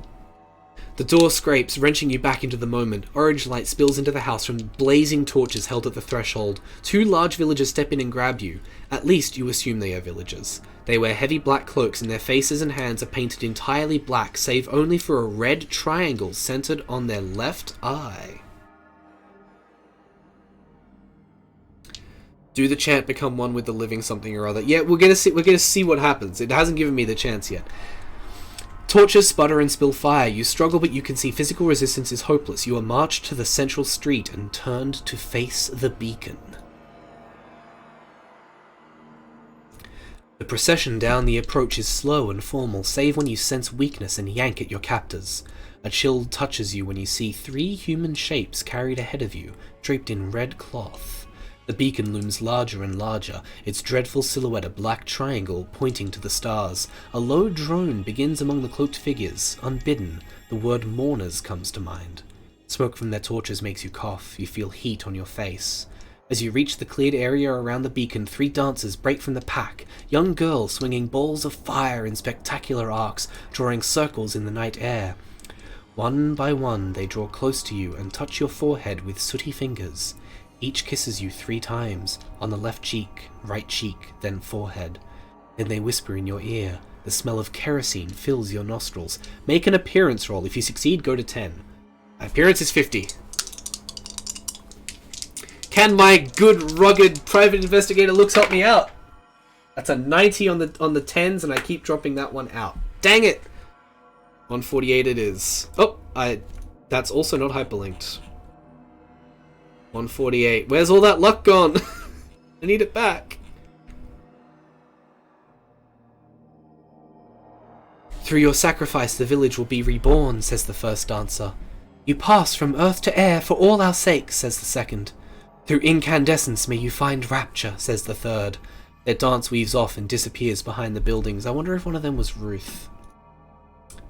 She's not helping me now. As you arrive beneath the beacon, 10 villagers close in on you. Working with surprising coordination, they immobilize you and lift you up the blackened iron stairs to the raised platform.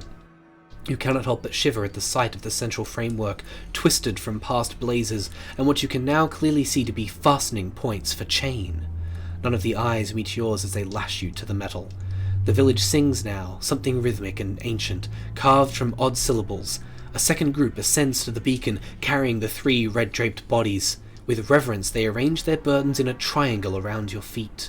Then they withdraw, leaving you alone with the dead, shin-deep in a sea of kindling.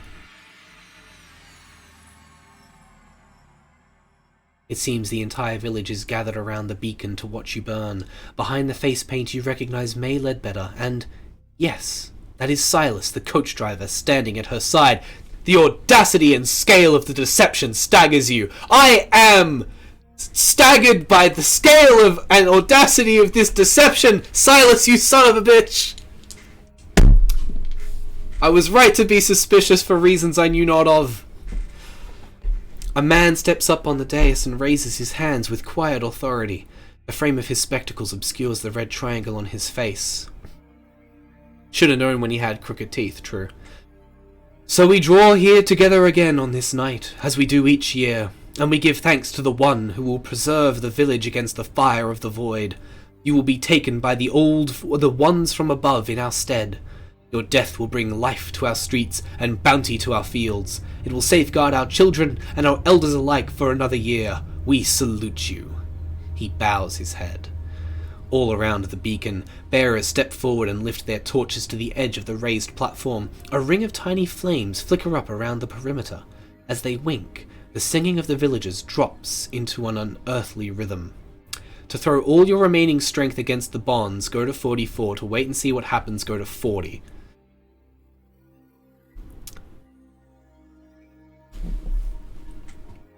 Ah! Do I wait? I'm not waiting. No, I'm struggling. Go to 44. Oh, this feels like a mistake. You're tired and your flesh ought to be insufficient against the dark iron of the chains, yet you can feel them give a little. There is weakness in one of the links. Make a hard strength roll.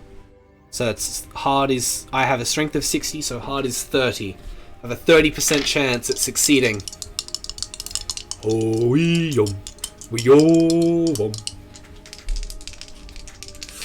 come on. 63. No. Go to 40. We're not going. It's not happening. The flames snake across the kindling, catching and rising. Smoke rises and it becomes difficult to see the villagers. The 3 bodies surrounding you catch fire, blazing with sooty red flames. You begin to cough as the smoke enters your lungs and fight down the urge to panic. If you have learned a strange chant and wish to try it, this is the moment! Go to 50!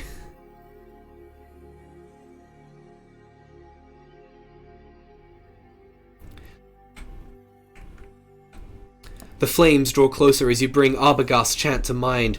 It is hard to clear your head as the heat grows beneath your feet. You cough and splutter, but you sustain the words. Finally, you reach the key passage, and even as your clothes catch fire, you yell for the 3rd time.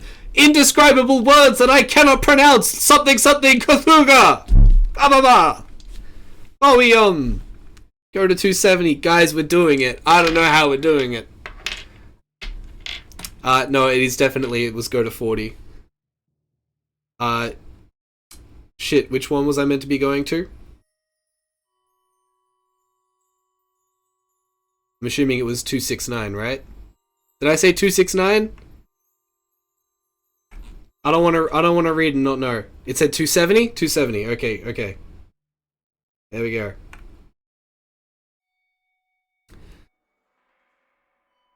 $267? Nah, okay, no. We're gonna go back up and check. I don't wanna muck this up. We've come too far. Go to okay, it's 270. The swirling tongues of fire around you stop in midair. The people around the beacon freeze, their black painted faces bleached and stripped, and a second sun opens in the air above Emberhead. In an instant the people, the village, the hill, all are consumed, incinerated by impossible proximity to sheer combustion, the essence of fire. Though your body is bound to the beacon, your being is freed. As a spark you race into space, catapulted through the vastness of the void. The stars burn past you with incomprehensible velocity, and then you are home. Forever you will dwell here, at Formalhaut, where the flames ripple and flow through immense spaces to the rhythms of the universe, where planets themselves move and tilt through unutterable wheels of fire, bound to the clockwork chaos of the living flame. And among the flames you will dance. I have single-handedly destroyed a section of New Hampshire about 16 miles in diameter. This also killed you. The end. We're dead! Eugene Hastings died as he lived, with smoke in his lungs. Shit! I'm a part of the living flame. I mean, he did live on fire for a little bit at the end there. Wow! That's a big ol' 0 in the hit points. Eugene Hastings deceased. Wow! Sorry for killing me. No, you're not. So wow, that's actually super cool though. We got those damn villages. Suck shit, Silas. How much is 60? No, 16 miles. So, 16 times 1.6 is about 25.6k, if I'm doing math correctly. Holy crap! So, in off-stream news, I listened to all 200 episodes of the Magnus Archives in 17 days. So the Living Flame has a very specific thing in my head. Yeah, GG.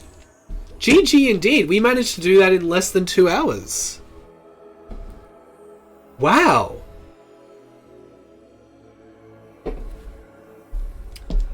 And I never figured out why I was checking spot hidden. I'll have to read the second book. Well, we're dead.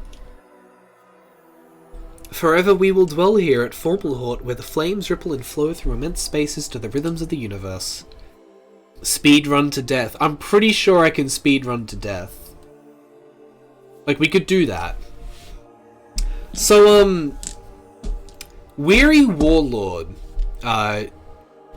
basically 2 weeks to the day ago, didn't challenge me to play this, but did say that when they played it, they survived somehow with like 2 hit points. If you like this, you may like Sunken Sea. I think that's what it was called. Well, I mean, I liked it for sure. Is that a Cthulhu thing? Official Calamity mod? I'm seeing Sunken Sea as a mod for, something. Wow.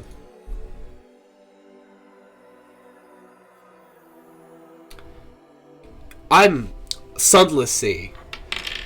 I'm at a loss. That was really fun. And horrifying. And, the wow. That's insane. It's Lovecraftian. I mean, it's gotta be Lovecraftian. This has been incredible. This has been absolutely incredible.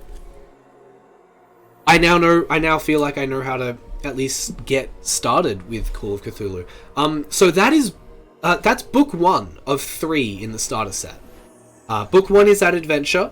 Book 2 is the rules. Book 3, it seems to be, is another adventure. Rewards of success. I'm just gonna double check.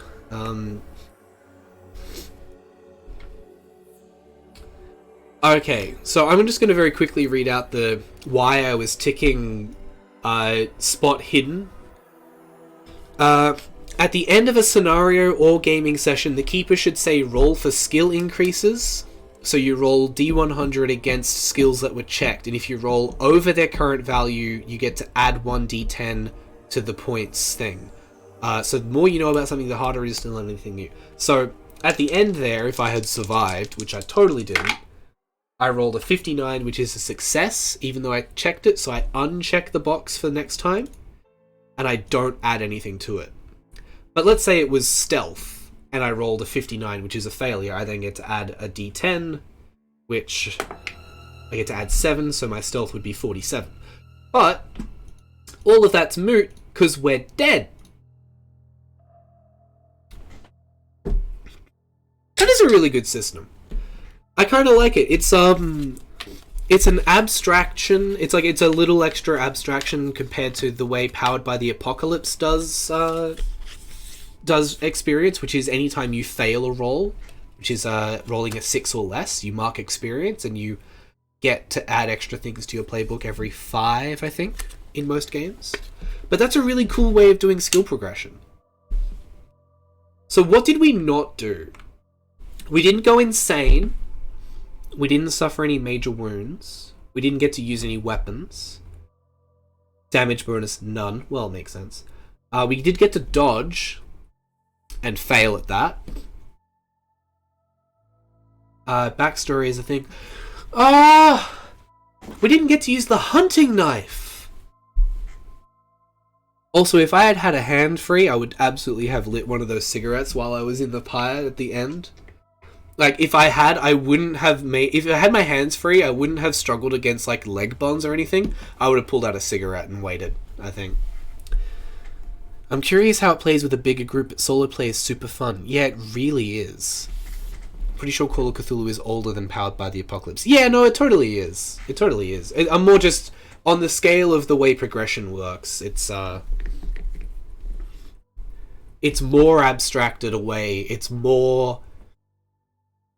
limited, I guess, in your opportunities for it than Powered by the Apocalypse. But Powered by the Apocalypse isn't meant for long campaigns, and To be fair, I don't know if this is either. Ooh.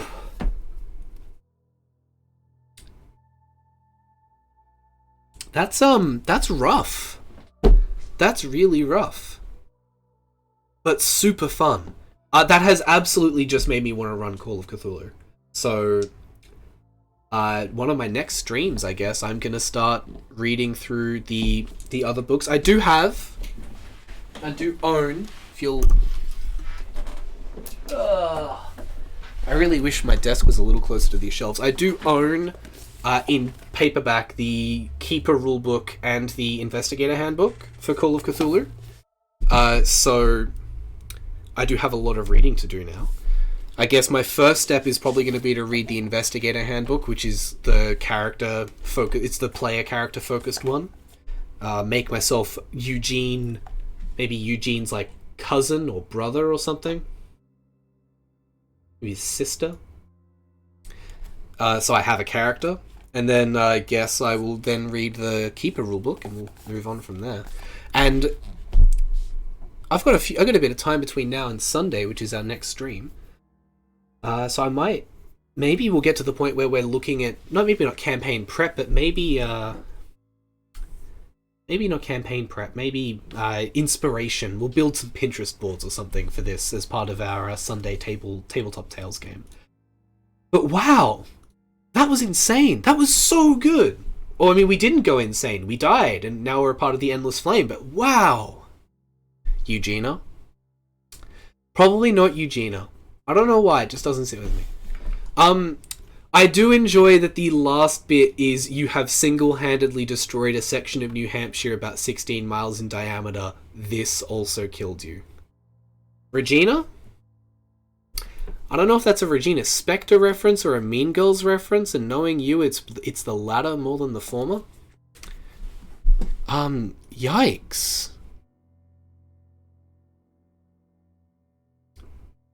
This has been really good, though. This has been really enjoyable. And I hope that you would agree. I would hope that you would all agree with me on that. What did we say we were going to look up at the end? I think we said we were going to... That's right, we were going to see what happens if we just try and leave town. Before I bring you back into the main view, let's go find one of those moments where we just can leave town. Probs could do it again a time or two, I imagine. Yeah, I could. Knowing me, I probably won't, though.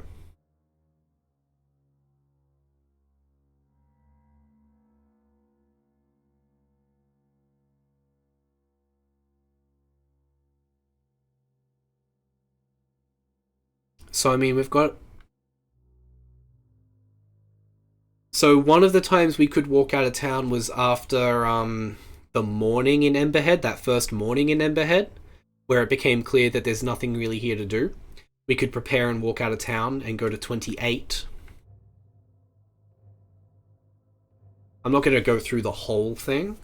It looks like we can do some things.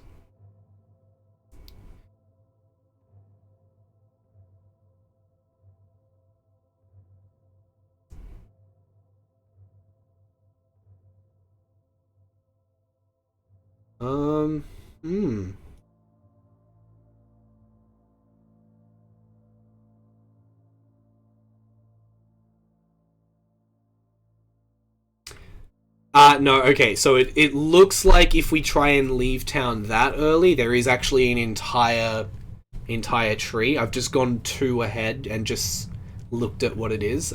So it looks like there is actually an entire tree for that one. I kind of want to see what it looks like if we just leave towards the end. Like if we just go, actually, I want to get out of here.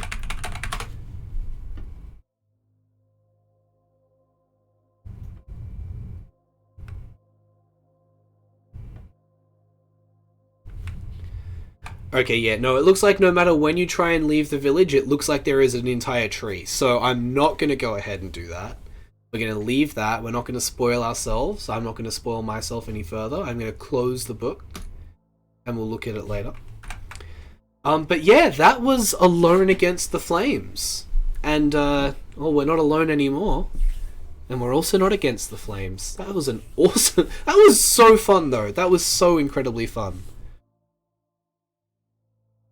I don't know. How are you guys feeling about Call of Cthulhu after that? Where are your heads at? I'll tell you where my head is at. These dice. These very pretty... Look at these. Very, very, very pretty dice. I don't know. I don't know why I tried. That was great. I'm definitely going to have to run some Call of Cthulhu.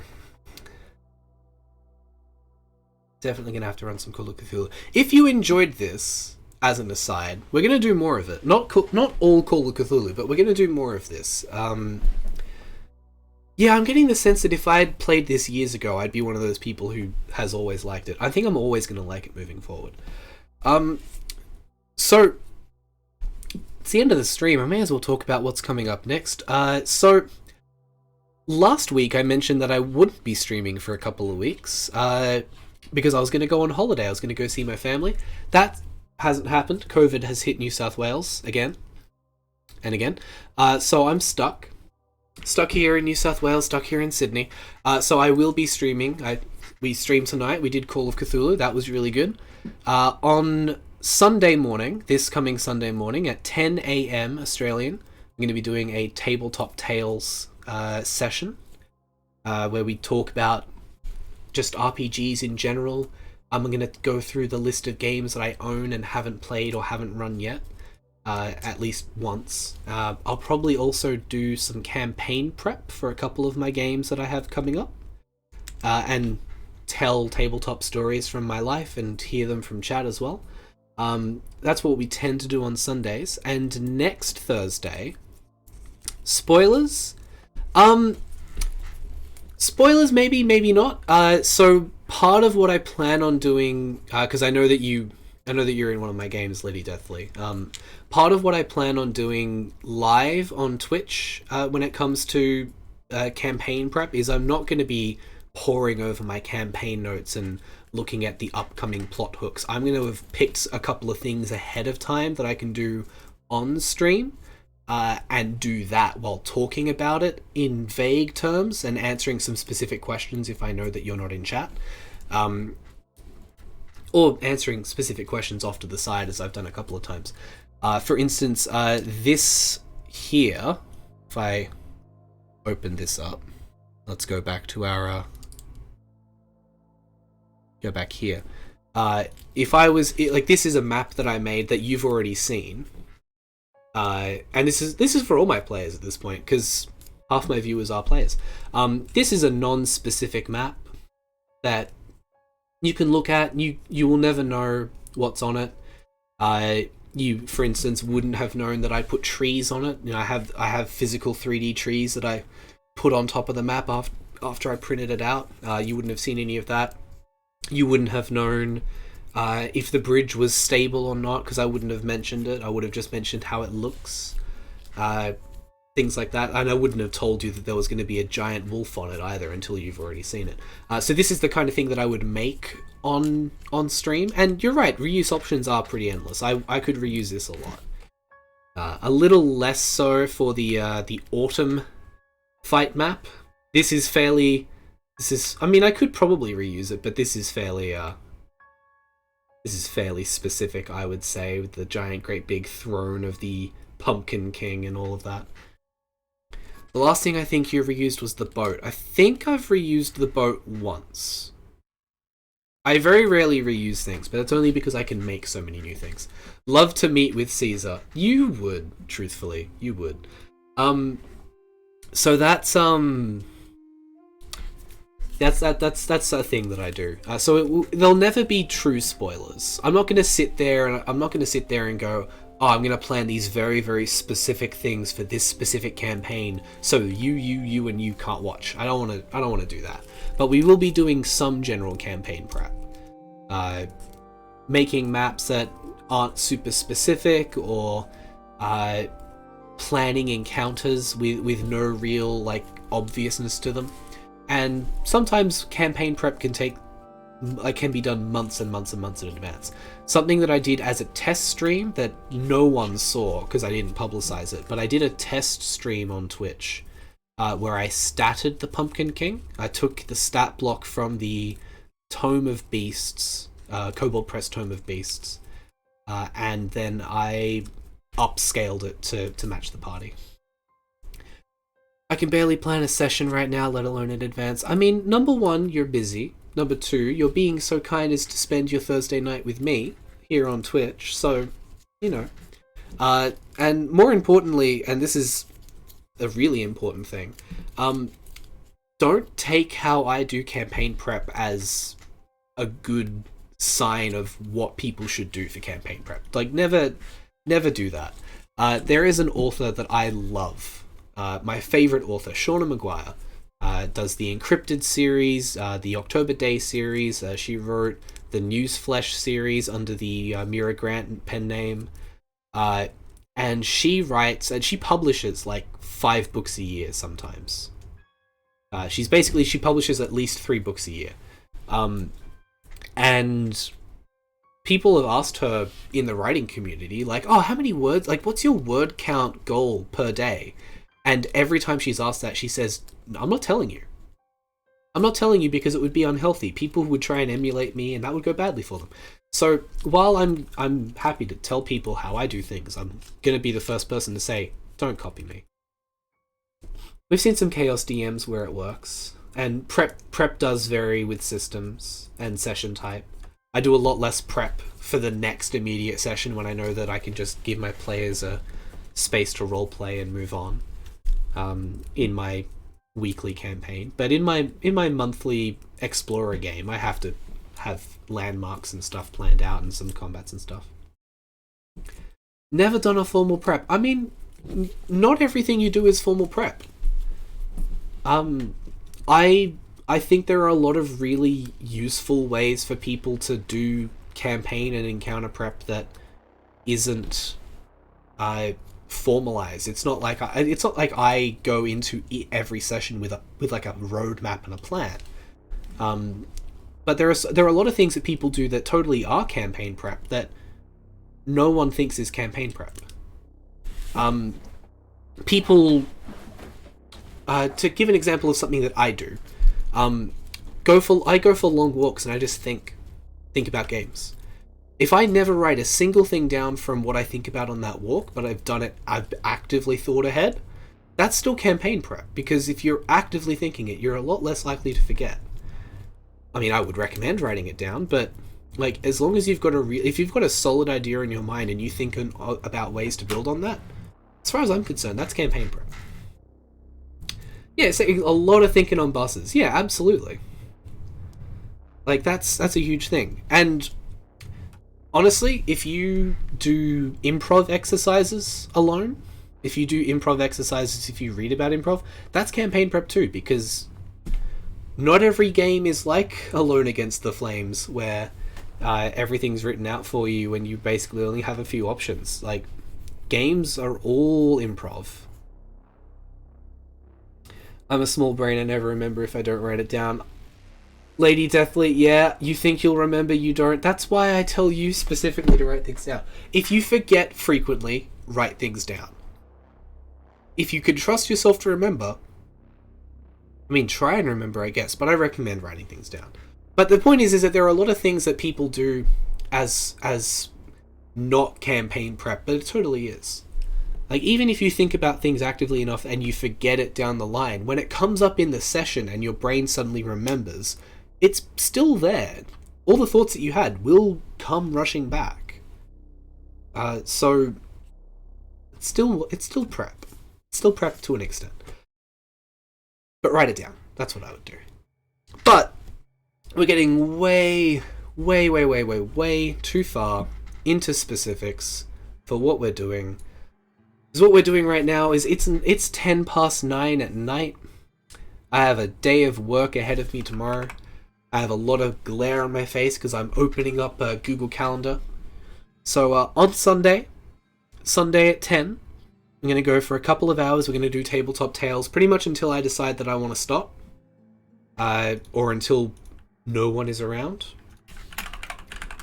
So that's Sunday, the 27th of June, Australian Eastern Standard Time, 10 a.m. We're going to do that. And then probably during that stream, we're going to figure out what we're going to do on our Thursday stream. Because we've got a couple of options for what we can do on Thursday. I messaged a DM as I was falling asleep the other day and didn't remember what I sent until I reopened it days later. So I'm slowly learning to write it down. Good. Good. Do that. Do that more. Yeah, so on Sunday I think we'll figure out our Thursday stream because we could play through the Pathfinder beginner set solo adventure if it's any good, or we might find something else to do. So if you want to have a say on what we do next Thursday, come along to the Sunday stream. If you can't come along to the Sunday stream, you can find me on Twitter. You can follow me, give me a direct message or something. I'm PixelTheyDM on Twitter. You can also... I guess you could probably find me on other places as well. I'm the same username everywhere, but Twitter is the one where I'm active. Yeah, Pathfinder 2. So, Pathfinder First Edition, which was essentially D&D 3.75, but not. Maybe next time we'll be wearing the yellow flannel as well. Look, if I have it out of the wash, which I will, and I haven't chosen to wear it earlier in the week because it's my favorite. It's one of my favorite items of clothing. I'll tell you what, Cinny, I will wear the yellow flannel if it's clean. If I haven't already worn it, I will wear it on Thursday just for you. But if I wear it next Thursday, you have to be here next Thursday. You need to be here to witness it. Even if you only show up just to see me wearing it, you have to be here.